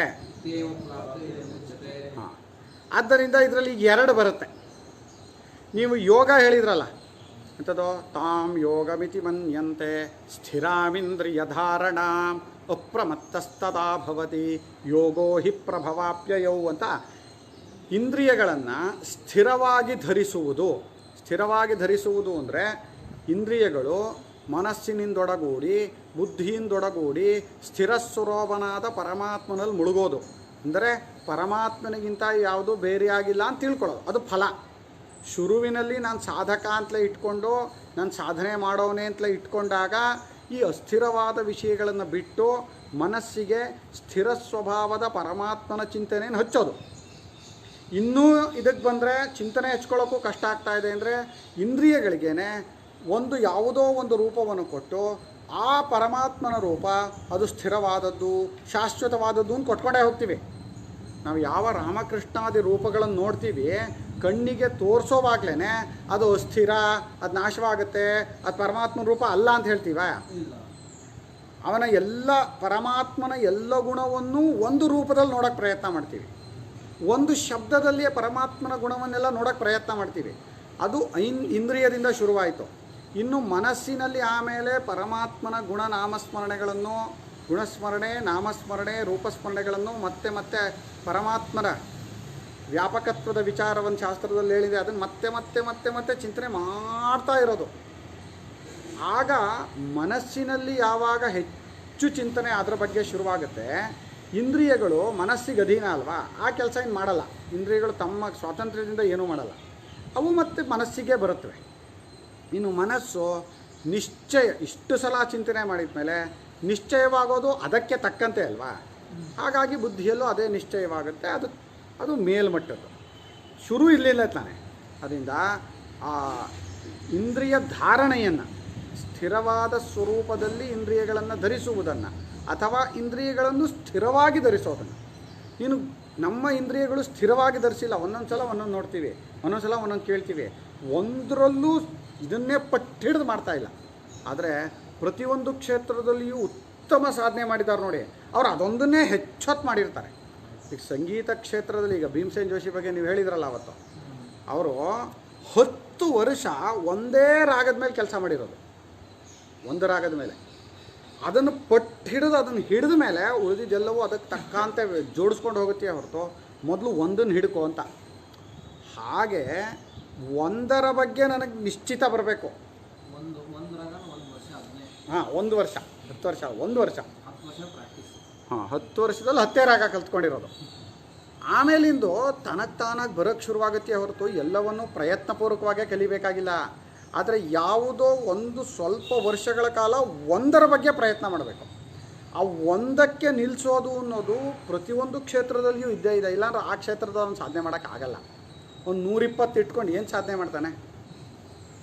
ಇಲ್ಲೂ ಹಾಗೇ ಈ ತತ್ವಕ್ಕೋಸ್ಕರವಾಗಿ ನಿನಗೆ ಯಾವುದಿಷ್ಟವೋ, ಉಪಾಸನೆ ಇಷ್ಟ ಆದರೂ ಉಪಾಸನೆಯೇ ಮಾಡು, ಕರ್ಮ ಇಷ್ಟ ಆದರೆ ಕರ್ಮವನ್ನೇ ಮಾಡು. ಆದರೆ ಅದಕ್ಕೋಸ್ಕರ ಮಾಡ್ತಾಯಿದ್ದೀನಿ ಅಂತ ನಿನ್ನ ಅಷ್ಟೂ ಇಂದ್ರಿಯ ಮನಸ್ಸು ಏನೋ ಅದರ ಮೇಲೆ ಇಡು. ವರ್ತಮಾನ ಕಾಲದಲ್ಲಿ ಇರಬೇಕು. ಅದು ಎಷ್ಟು ಹೊತ್ತು ಒಂದೇ ಚಿಂತನೆಯಲ್ಲಿರುತ್ತೋ ಅದು ವರ್ತಮಾನ ಕಾಲದಲ್ಲಿದೆ. ಈ ಚಿಂತನೆ ಹಚ್ತಾ ಇದ್ದಾನೆ, ಈ ಕೆಲಸ ಮಾಡ್ತಾ ಇದ್ದಾನೆ, ಇದ್ರ ಫಲ ಯೋಚನೆ ಮಾಡ್ತಾ ಇದ್ದಾನೆ. ಈಗಾಗಲೇ ಫಲದ ಬಗ್ಗೆ ಇದ್ದಾನೆ ಅವನು. ಈಗೇನಾಗುತ್ತೆ ಹೇಳಿ, ವರ್ತಮಾನ ಕಾಲವನ್ನು ಫಲದ ಚಿಂತನೆಯಲ್ಲಿ, ಕಲ್ಪನೆಯಲ್ಲಿ ವರ್ತಮಾನ ಕಾಲ ಕಳ್ಕೊಂಡೆ ನಾನು. ಆಯಿತಾ? ಆ ಸುಖ ಹೋಯಿತು ನನಗೆ. ಇನ್ನು ಭವಿಷ್ಯದ ಚಿಂತನೆ, ಫಲದ ಕಲ್ಪನೆ ಇದೆಯಲ್ಲ, ಆ ಫಲ ಈ ಕರ್ಮಕ್ಕೆ ತಕ್ಕಂತೆ ನಾನು ಎಷ್ಟೋ ಮನಸ್ಸಲ್ಲಿ ಅಂದ್ಕೊಂಡಿದ್ದೀನಲ್ಲ ಅದೇ ಥರ ಬರುತ್ತೋ ಇಲ್ವೋ ಗೊತ್ತಿಲ್ಲ. ಬರದೇ ಇದ್ದಾಗ ದುಃಖ ಗ್ಯಾರಂಟಿ. ಅಂದರೆ ಆವಾಗಲೂ ದುಃಖ. ಈಗ ಆ ಕಲ್ಪನೆಯಲ್ಲಿ ಈಗಿನ ಸುಖವನ್ನು ಕಳ್ಕೊಂಡೆ, ಈಗ ಮನಸ್ಸಿಲ್ಲಿ ಇಲ್ಲವೇ ಇಲ್ಲ. ಮುಂದಿನ ಕಲ್ಪನೆ ಮಾಡ್ತಾ ಇದ್ದೀನಿ, ಮುಂದೆ ಹೋದ್ಮೇಲೆ ಈಗ ಒಂದು 2 ವರ್ಷ ಆದಮೇಲೆ ಬರುವಂಥ ಫಲ ಅಂತಲೇ ಇಟ್ಕೊಳ್ಳೋಣ. ಆಗ ಆ ಫಲ ಬರದೇ ಇದ್ದರೆ ಗ್ಯಾರಂಟಿ ದುಃಖ, ಆಗಲೂ ದುಃಖ. ಸರಿ, ಬಂತು ಅಂತ ಇಟ್ಕೊಳ್ಳಿ, ಅದರಲ್ಲಿ ಏನಾಗುತ್ತೆ, ಇಷ್ಟು ತುಂಬ ಕಲ್ಪನೆ ಮಾಡಿಬಿಟ್ಟಿದ್ನಲ್ಲ, ಅಯ್ಯೋ ನಾನು ಅಂದ್ಕೊಂಡಿದ್ದೆ ಬಂತು, ಅದರಲ್ಲಿ ಏನು ಖುಷಿ ಏನಾಗಲ್ಲ. ಇನ್ನು ಕೆಲವ್ರಿಗೆ ನಾವು ಅಂದ್ಕೊಂಡಿದ್ದೆ ಆಯಿತು ಸದ್ಯ ಅಹಂಕಾರ ಶುರುವಾಗಿ. ನೀವು ಏನೇ ಆದರೂ ಫಲದಲ್ಲಿ ವಿಪರೀತ ಆಸಕ್ತಿ ಇರೋ ದೋಷಕ್ಕೆ ಕಾರಣವೇ ಹೊರತು ಅನುಕೂಲಕ್ಕೆ ಕಾರಣವೇ ಅಲ್ಲ ಅದು. ಈ ಕರ್ಮವನ್ನು ಇಟ್ಕೊಂಡು ಹೇಳ್ತಾ ಇದ್ದೀನಿ ನಾನು, ಇನ್ನೂ ಬೇಸಿಕ್ ಇದರಲ್ಲಿ. ಅಂತ ಕರ್ಮದ ಚಿಂತನೆಯಲ್ಲಿ ನಮ್ಮನ್ನು ಕರ್ಮದಲ್ಲಿ ತೊಡಗಿಸ್ತಾ ಇರೋದು ಮನಸ್ಸನ್ನು ಒಂದೇ ಕಡೆ ಕೇಂದ್ರೀಕೃತ ಮಾಡೋದಕ್ಕೆ, ವರ್ತಮಾನ ಕಾಲದಲ್ಲಿ ಇಡೋದಕ್ಕೆ ಹೊರತು ಈ ಕ್ರಿಯೆ ಮಾಡೋವಾಗ ನೀನು ಅಲ್ಲೇ ಇರಬೇಕು. ಇಲ್ಲಾಂದ್ರೆ ಏನಂತೀವಿ, ಮನ್ಸಿಟ್ಟು ಕೆಲಸ ಮಾಡೋ, ಏನೇನೋ ಮಾಡ್ತಾ ಇದೆಯಲ್ಲೋ ಅಂತ ಹೇಳ್ತೀವಿ. ಅಂದರೆ ಕ್ರಿಯೆ ಇರೋದೇನೆ ನನ್ನನ್ನು ಒಂದಾನೊಂದು ಕೇಂದ್ರದಲ್ಲಿ ನೆಲೆ ನಿಲ್ಲಿಸೋಕ್ಕೆ. ನಾವೆಲ್ಲ ಮಾಡ್ತಾ ಇರೋದು ಇದನ್ನೇ ಸಾಧನೆ ಅಂತ. ಮನಸ್ಸು ಒಂದು ಕಡೆ ನೆಲೆ ನಿಲ್ಲಬೇಕು, ಅದನ್ನು ಸ್ಥಿರವಾದ ಇಂದ್ರಿಯ ಧಾರಣೆ ಅಂದರು. ಮನಸ್ಸು ಸ್ಥಿರವಾಗಬೇಕಲ್ಲ, ಮನಸ್ಸು ಸ್ಥಿರವಾಗಬೇಕು ಅಂದರೆ ಇಂದ್ರಿಯಗಳು ಸ್ಥಿರವಾಗಬೇಕಲ್ಲ. ಇಂದ್ರಿಯಗಳು ಸ್ಥಿರವಾಗಬೇಕು ಅಂದರೆ ಅದಕ್ಕೊಂದು ಆಲಂಬನೆ ಕೊಡಬೇಕು. ನೀವು ಏನೂ ಆಧಾರವಿಲ್ಲದೆ ಇದ್ದರೆ ಇಂದ್ರಿಯಗಳು ಯಾವುದ್ರಲ್ಲಿ ಸ್ಥಿರವಾಗಿರುತ್ತೆ? ಮನುಷ್ಯನ ಸ್ವಭಾವ ಇಲ್ಲಾಂದ್ರೆ ಸುಮ್ಮನೆ ಕೂತ್ಕೊಂಡು ಕಾಲಾಡಿಸ್ತಾ ಇರ್ತಾನೆ.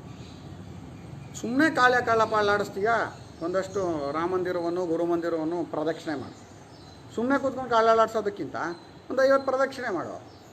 ಒಂದು ಕೆಲಸ ಕೊಡ್ತೀವಿ, ಆದರೆ ಪ್ರದಕ್ಷಿಣೆ ಮಾಡೋವಾಗ ಇನ್ನೇನೋ ಯೋಚನೆ ಮಾಡ್ತಾ ಇರ್ತಾನೆ, ಏನಪ್ಪ ಮಾಡೋದು?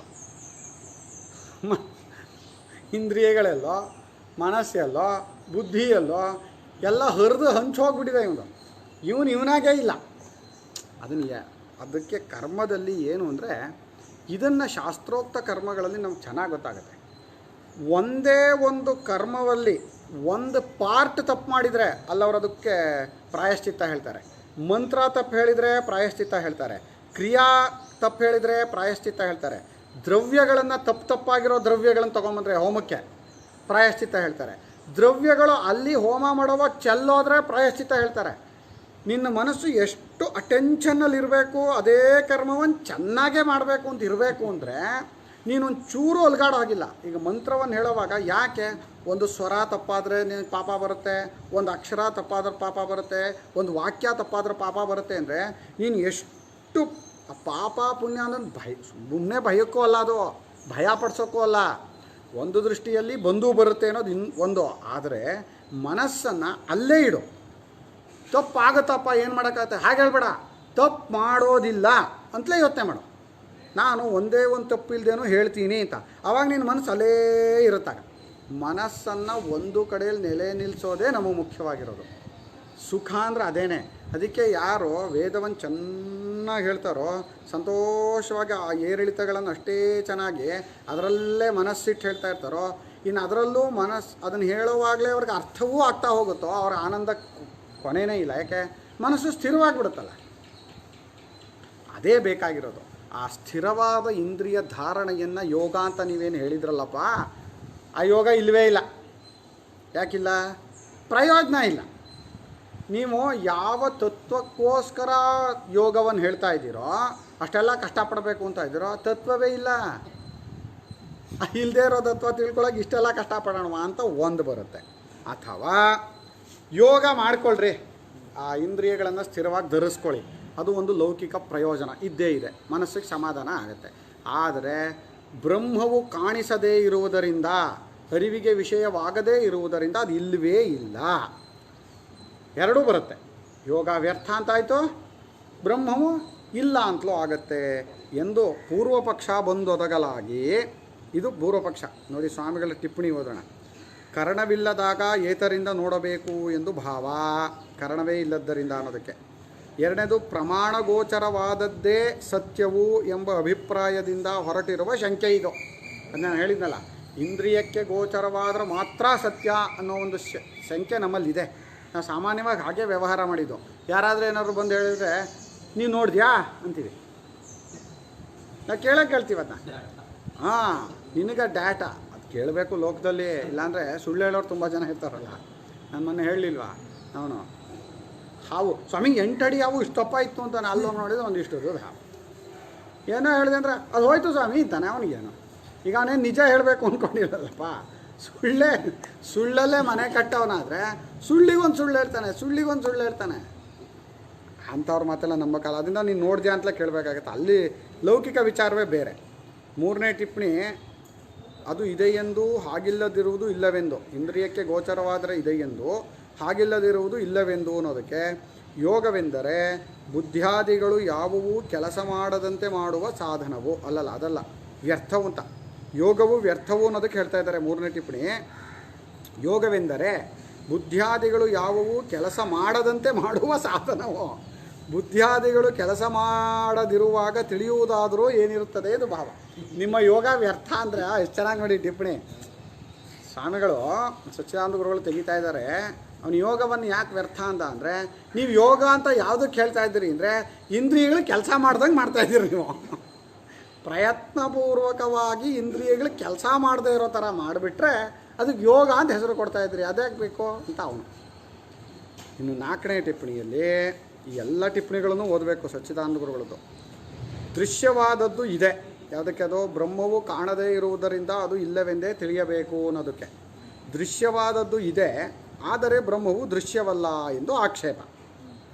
ಅಂದೇನು ಆಕ್ಷೇಪ? ದೃಶ್ಯವಾದದ್ದೆಲ್ಲ ಇದೆ ಸ್ವಾಮಿ, ಆದರೆ ನಿಮ್ಮ ಬ್ರಹ್ಮ ದೃಶ್ಯವೋ ಅಲ್ಲ, ಅದರಿಂದ ಅದಿಲ್ಲ. ಚಾರ್ವಾಕರು ಶೂನ್ಯವಾದಿಗಳು ಮಾಡುವ ಆಕ್ಷೇಪವಿದು ಅಂತ. ಚಾರ್ವಾಕರು ಅಂದರೆ ನಾಸ್ತಿಕವಾದಿಗಳು.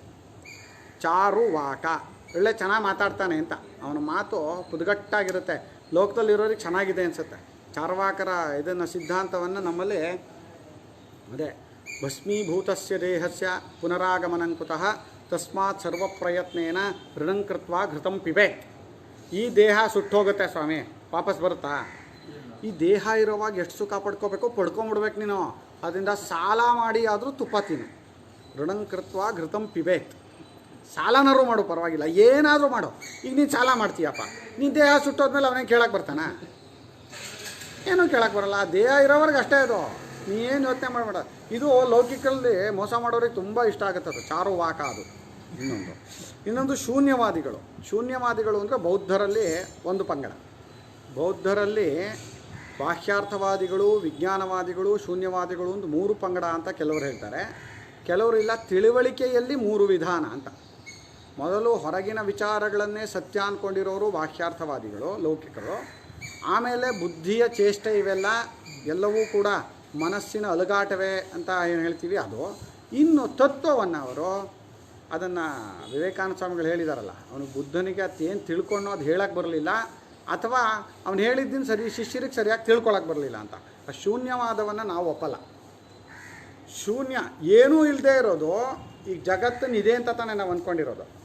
ಇದೇ ಅಂದ್ಕೊಂಡಿರೋದಕ್ಕೆ ಇಲ್ಲದೆ ಇರೋದು ಕಾರಣವಾಗುತ್ತಾ? ಹಗ್ಗ ಹಾವು ಅಂತ ತಪ್ಪು ತಿಳ್ಕೊಂಡಾಗಲೂ ಹಾವಿದೆ ಅಲ್ವಪ್ಪ. ತಪ್ಪು ತಿಳುವಳಿಕೆ ಅನ್ನೋದು ಆದಮೇಲೆ ಗೊತ್ತಾಗೋದು. ಆಗಲಿ, ಈಗ ತಪ್ಪು ತಿಳುವಳಿಕೆಯಿಂದ ಹಾವು ಇದೆ, ತಪ್ಪು ತಿಳುವಳಿಕೆಯಿಂದ ತೋರೋ ಹಾವು ಇಲ್ಲ ಅಂತ ತೋರಲ್ಲ. ಇಲ್ಲ ಅನ್ನೋದು ಯಾವುದೂ ತೋರಲ್ಲ ಅಲ್ವಾ? ಆ ಕಲ್ಪಿತವಾದ ಹಾವಿಗೆ ಆಧಾರವಾದ ಹಗ್ಗ ಇರಬೇಕು. ಅದು ಕಲ್ಪಿತವಾಗಿರ್ಬೋದು, ಆಧಾರವಾದಿದ್ದು ಕಲ್ಪಿತವಾಗಿರೋಕ್ಕಾಗಲ್ಲ. ಹಾಗೆ ಇಡೀ ಜಗತ್ತು ಕಲ್ಪಿತವಾದರೂ ಕೂಡ ಅದಕ್ಕೆ ಆಧಾರವಾದ ತತ್ವ ಇರಬೇಕೇ ಹೊರತು ಅದು ಇಲ್ಲ ಅಂತಾಗಲ್ಲ. ಆಧಾರವಾದ ತತ್ವವನ್ನು ಇಲ್ಲ ಅಂದ್ಬಿಟ್ರೆ ಇನ್ನು ಮುಂದೆ ತಗೋತಾರೆ ಆಚಾರ್ಯರು, ಈ ಜಗತ್ತಿನಲ್ಲೂ ಎಲ್ಲ ಕಡೆ ಇಲ್ಲ ಇಲ್ಲ ಇಲ್ಲ ಅಂತ ತೋರ್ಬೇಕಿತ್ತು. ಈಗ ಮಣ್ಣಿನಿಂದ ಆದಂತಹ ಗಡಿಗೆ, ಕುಡಿಕೆ, ಮಡಿಕೆ ಇದರಲ್ಲೆಲ್ಲ ಮಣ್ಣು ಹೇಗೆ ಅನ್ವಿತವಾಗಿ ತೋರುತ್ತೋ, ಮಣ್ಣು ತೋರುತ್ತೋ, ಹಾಗೆ ಜಗತ್ತೇನಾದರೂ ಶೂನ್ಯದಿಂದ ಉಂಟಾಗಿದ್ದಿದ್ರೆ ಶೂನ್ಯ ಅಂದರೆ ಇಲ್ಲ ತಾನೆ, ಇಲ್ಲ ಇಲ್ಲ ಇಲ್ಲ ಇಲ್ಲ ಅಂತ ತೋರ್ಬೇಕಿತ್ತು. ಅದು ಇದೆ ಇದೆ ಇದೆ ಅಂತ ತೋರ್ತಾ ಇದೆ ಹೊರತು ಇಲ್ಲ ಇಲ್ಲ ಅಂತ ತೋರ್ತಾ ಇಲ್ಲ. ಅಂದರೆ ಜಗತ್ತಿನಲ್ಲಿ ಇದೇ ಇದೆ ಅಂತ ತೋರ್ತಾ ಇರೋದು ಎಲ್ಲವೂ ಇದೆ ಅಂತಲೇ ತಾನೇ ತೋರ್ಬೇಕಪ್ಪ. ಇದೇ ಅಂತಲೇ ತೋರಿದ ಮೇಲೆ ಆಧಾರವಾಗಿರುವಂಥ ತತ್ವ ಇದೆ. ಜಗತ್ತಿನಲ್ಲಿ ಜ್ಞಾನವೂ ತೋರ್ತಾ ಇರೋದರಿಂದ ಆಧಾರವಾಗಿರುವ ಜ್ಞಾನ ಒಂದಿದೆ. ಜಗತ್ತಿನಲ್ಲಿ ಆನಂದವೂ ತೋರ್ತಾ ಇರೋದರಿಂದ ಆಧಾರವಾದ ಒಂದು ಆನಂದ ಇದೆ. ಬೆಳಗ್ಗೆ ಹೇಳಿದ್ನಲ್ಲ, ದುಃಖನೂ ತೋರ್ತಾ ಇದೆಯಲ್ಲ ಅಂದರೆ ಹೌದು, ಅದಕ್ಕೂ ಆಧಾರ ಇದೆ. ಯಾವ ದೃಷ್ಟಿಯಲ್ಲಿ ನೋಡೋಣ. ಈಗ ಸುಖ ದುಃಖ ಎರಡೂ ಒಂದಕ್ಕೆ ಸೇರಿರಲ್ಲ. ಈಗ ಕತ್ತಲೆ ಬೆಳಕು ಹೇಗೆ ಒಂದು ಕಡೆ ಇರಲ್ಲ. ಆಮೇಲೆ ಅದರಲ್ಲಿ ಒಂದು ಎರಡು ಕಾಂಟ್ರಾಸ್ಟ್ ಅತ್ಯಂತ ವಿರುದ್ಧವಾಗಿರೋಲ್ಲಿ, ಈ ರೀತಿ ವಿರುದ್ಧವಾಗಿರೋದ್ರಲ್ಲಿ ಒಂದು ಇರುತ್ತೆ, ಇನ್ನೊಂದು ಅದಾದ್ರೆ ಅಭಾವ. ನಾವು ಸುಖದ ಅಭಾವವನ್ನು ದುಃಖ ಅಂತ ಇದ್ದೀವಿ ಹೊರತು ದುಃಖ ಅಂತ ಒಂದು ವಸ್ತು ಇರಲ್ಲ. ಇನ್ನೂ ಒಂದು ಹೇಳಿದ್ದೆ, ಸುಖ ದುಃಖ ಅನ್ನೋದಕ್ಕೆ ಅದು ಸ್ವಾಮಿಗಳೇ ಬರೆದಿರೋದು. ಸು ಅಂದರೆ ಒಳ್ಳೆಯ ಆಕಾಶ, ಖ ಅಂದರೆ ಆಕಾಶ, ದುಃಖ ಅಂದರೆ ಕೆಟ್ಟ ಆಕಾಶ. ನಿನ್ನ ಮನಸ್ಸೆಂಬ ಆಕಾಶದಲ್ಲಿ ಎಂಥ ಚಿಂತನೆ ತುಂಬಿಕೊಂಡಿದೆ, ಎಂಥ ತಿಳುವಳಿಕೆ ನಿನಗಿದೆ ಅನ್ನೋದ್ರ ಮೇಲೆ ಸುಖ ದುಃಖ ಅದು ಆ ರೀತಿಯಾಗೂ ತೊಗೋಬೋದು. ಆದ್ದರಿಂದ ಎಷ್ಟು ಚೆನ್ನಾಗಿದೆ ಅಂತ ಜಾಗ. ನೀನು ಅದೇ ಶೂನ್ಯವಾದಿಗಳು ಮಾಡುವ ಆಕ್ಷೇಪವಿದು. ವಿಜ್ಞಾನವಾದಿಗಳು ಹೇಳುವ ವಿಜ್ಞಾನವು ತನಗೆ ತಾನೇ ವಿಷಯವಾಗಿರುವುದರಿಂದ ಅವರು ಈ ಆಕ್ಷೇಪವನ್ನು ಮಾಡಬಹುದು. ವಿಜ್ಞಾನವಾದಿಗಳು ಅಂತ ಬೌದ್ಧರಲ್ಲೇನಿದೆ, ನಾವು ಕೂಡ ಇಡೀ ಜಗತ್ತೆಲ್ಲವೂ ಬುದ್ಧಿಯ ಪ್ರತ್ಯಯಗಳು ಅಂತ ಹೇಳ್ತೀವಿ. ಆದರೆ ಬುದ್ಧಿಯ ಪ್ರತ್ಯಯಗಳು ಬುದ್ಧಿಯ ಪ್ರತ್ಯಯಕ್ಕೆ ಸಾಕ್ಷಿಯಾಗಿದೆ ಅಂತ ನಾವು ಹೇಳಲ್ಲ. ಬುದ್ಧಿ ಪ್ರತ್ಯಯಕ್ಕೆ ಸಾಕ್ಷಿಯಾಗಿರೋನೊಬ್ಬ ಬೇರೆ ಇದ್ದಾನೆ ಅಂತ ಹೇಳ್ತೀವಿ. ಯಾರು ಬುದ್ಧಿಯ ಎಲ್ಲ ಹರಿದಾಟವನ್ನು, ಓಡಾಟವನ್ನು, ಸಂಚಾರವನ್ನು ನೋಡ್ತಾ ಇದ್ದಾನೋ ಅವನು ಬುದ್ಧಿಗಿಂತಲೂ ಸೂಕ್ಷ್ಮವಾಗಿ ಬುದ್ಧಿಯನ್ನು ವ್ಯಾಪಿಸಿಕೊಂಡಿರಬೇಕು. ಬುದ್ಧಿಯನ್ನು ವ್ಯಾಪಿಸ್ಕೊಂಡಿರಬೇಕು ಅಂದರೆ ಇಡೀ ಪ್ರಪಂಚವನ್ನೇ ವ್ಯಾಪಿಸ್ಕೊಂಡಿರಬೇಕು. ಯಾಕೆ? ಪ್ರಪಂಚವೆಲ್ಲವೂ ಬುದ್ಧಿಯೇ, ಬುದ್ಧಿಗಿಂತ ಬೇರೆ ಪ್ರಪಂಚ ಇಲ್ಲ. ಯಾಕೆ? ಎಲ್ಲವೂ ಪ್ರತ್ಯಯ ತಾನೆ. ಆದರೆ ಅವರೇನು ಹೇಳ್ತಾರೆ, ಬುದ್ಧಿಯನ್ನು ಅವರು ಅದಕ್ಕಿಂತ ಬೇರೆ ತತ್ವವನ್ನು ಒಪ್ಪಲ್ವಲ್ಲ, ಬುದ್ಧಿಗಿಂತ ಬೇರೆ. ಅದರಿಂದ ಬುದ್ಧಿಯಲ್ಲಿ ಇದೆಲ್ಲವೂ ಗೊತ್ತಾಗ್ತಾ ಇದೆ ಅಂತ ಗೊತ್ತಾಗ್ತಾ ಇದೆ, ಆದರೂ ಬುದ್ಧಿ ಇದೆ ಅಂತ ಯಾವುದಕ್ಕೆ ಗೊತ್ತಾಗುತ್ತೆ ಅನ್ನೋ ಒಂದು ಪ್ರಶ್ನೆ ಬರುತ್ತೆ ಅವ್ರಿಗೂ. ಈಗ ನಮ್ಗೆ ಆ ಪ್ರಶ್ನೆ ಬಂದಾಗ ನಾವು ಹೇಳ್ತೀವಿ ನನಗೆ ಗೊತ್ತಾಗ್ತಾ ಇದೆ, ನಾನು ಬುದ್ಧಿಯನ್ನು ಅರಿತಾ ಇದ್ದೀನಿ ಅಂತಾಗುತ್ತೆ. ಅವನು ಬುದ್ಧಿಗೆ ಏನು ಹೇಳಬೇಕು ಅಂದರೆ ಬುದ್ಧಿ ಬುದ್ಧಿಯನ್ನೇ ಅರಿಯುತ್ತೆ ಎಂದ. ಬುದ್ಧಿ ಬುದ್ಧಿಯನ್ನೇ ಅರಿಯೋದಾಗಿದ್ದರೆ ಬುದ್ಧಿ ಗೊತ್ತಾಗಲ್ಲ ಅಂತ ಯಾಕಪ್ಪ ಆಗುತ್ತೆ ಅಂತ ಒಂದು ಪ್ರಶ್ನೆ ಬಂತು. ಅದಕ್ಕೆ ಉತ್ತರ ಹೇಳೋಕ್ಕಾಗಲಿಲ್ಲ. ಬುದ್ಧಿ ಬುದ್ಧಿಯನ್ನು ಅರಿಯುತ್ತೆ, ಆಯಿತು ಒಪ್ಕೊಳ್ಳೋಣ. ಇದು ನನಗೆ ಬುದ್ಧಿ ಗೊತ್ತಾಗಲಿಲ್ಲ ಅಂತ ಆಗುತ್ತಲ್ಲ, ಅದು ಬುದ್ಧಿ ಗೊತ್ತಾಗುತ್ತೆ ಅಂತಾನೆ ಒಂದಲ್ಲ. ಹಾಂ, ಅವನಿಗದು ಅರ್ಥ ಆಗಲಿಲ್ಲ. ಅವನೇನು ಮಾಡ್ಕೊಂಬಿಟ್ಟ, ಎಲ್ಲವನ್ನೂ ಪ್ರತ್ಯಯ ರೂಪದಲ್ಲಿ ನೋಡ್ತಾ ಬುದ್ಧಿಯನ್ನು ಪ್ರತ್ಯಯ ಅಂದ. ಬುದ್ಧಿಯು ಪ್ರತ್ಯಯವಾದರೆ ಅದೇ ನಿಲ್ಲಲ್ಲ ಅಂತಾನೆ. ಒಂದೊಂದು ಪ್ರತ್ಯಯಕ್ಕೆ ತಾನೇ ಬುದ್ಧಿ ಅಂತ ಹೆಸರು. ಸರಿ, ಬುದ್ಧಿಯೂ ಪ್ರತ್ಯಯವಾದರೆ ಬುದ್ಧಿಯಲ್ಲಿ ಗೊತ್ತಾಗಲ್ಲ, ಇದು ಗೊತ್ತಾಗಲಿಲ್ಲ ಅಂತ ಒಂದು ಪ್ರತ್ಯಯ ಹೇಳುತ್ತಲ್ಲ, ಆ ಪ್ರತ್ಯಯವನ್ನು ಅರಿಯೋನು ಯಾರು?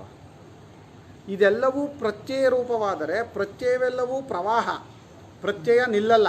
ಪ್ರತ್ಯಯಕ್ಕೆ ಕಾನ್ಸ್ಟೆಂಟ್ ಸ್ಟೆಬಿಲಿಟಿ ಅನ್ನೋದಿಲ್ಲ, ಅದು ಸ್ಟೇಬಲ್ ಆಗಿರಲ್ಲ. ಯಾವ ಪ್ರತ್ಯಯಗಳು ನೆಲೆ ನಿಂತ್ಕೊಳ್ತು ಅಂತಿಲ್ಲ. ಈಗ ಈ ಪ್ರತ್ಯಯ ಹೇಳ್ತು ಅದು ಹೋಯ್ತು, ಇನ್ನೊಂದು ಪ್ರತ್ಯಯ ಬಂತು ಹೋಯ್ತು. ಕಾಲವೂ ಹೋಗುತ್ತಲ್ಲ, ಕಾಲವೂ ಪ್ರತ್ಯಯವೇ ಅವನಿಗೆ. ನಾವು ಒಪ್ಕೋತೀವಿ ಅದನ್ನು.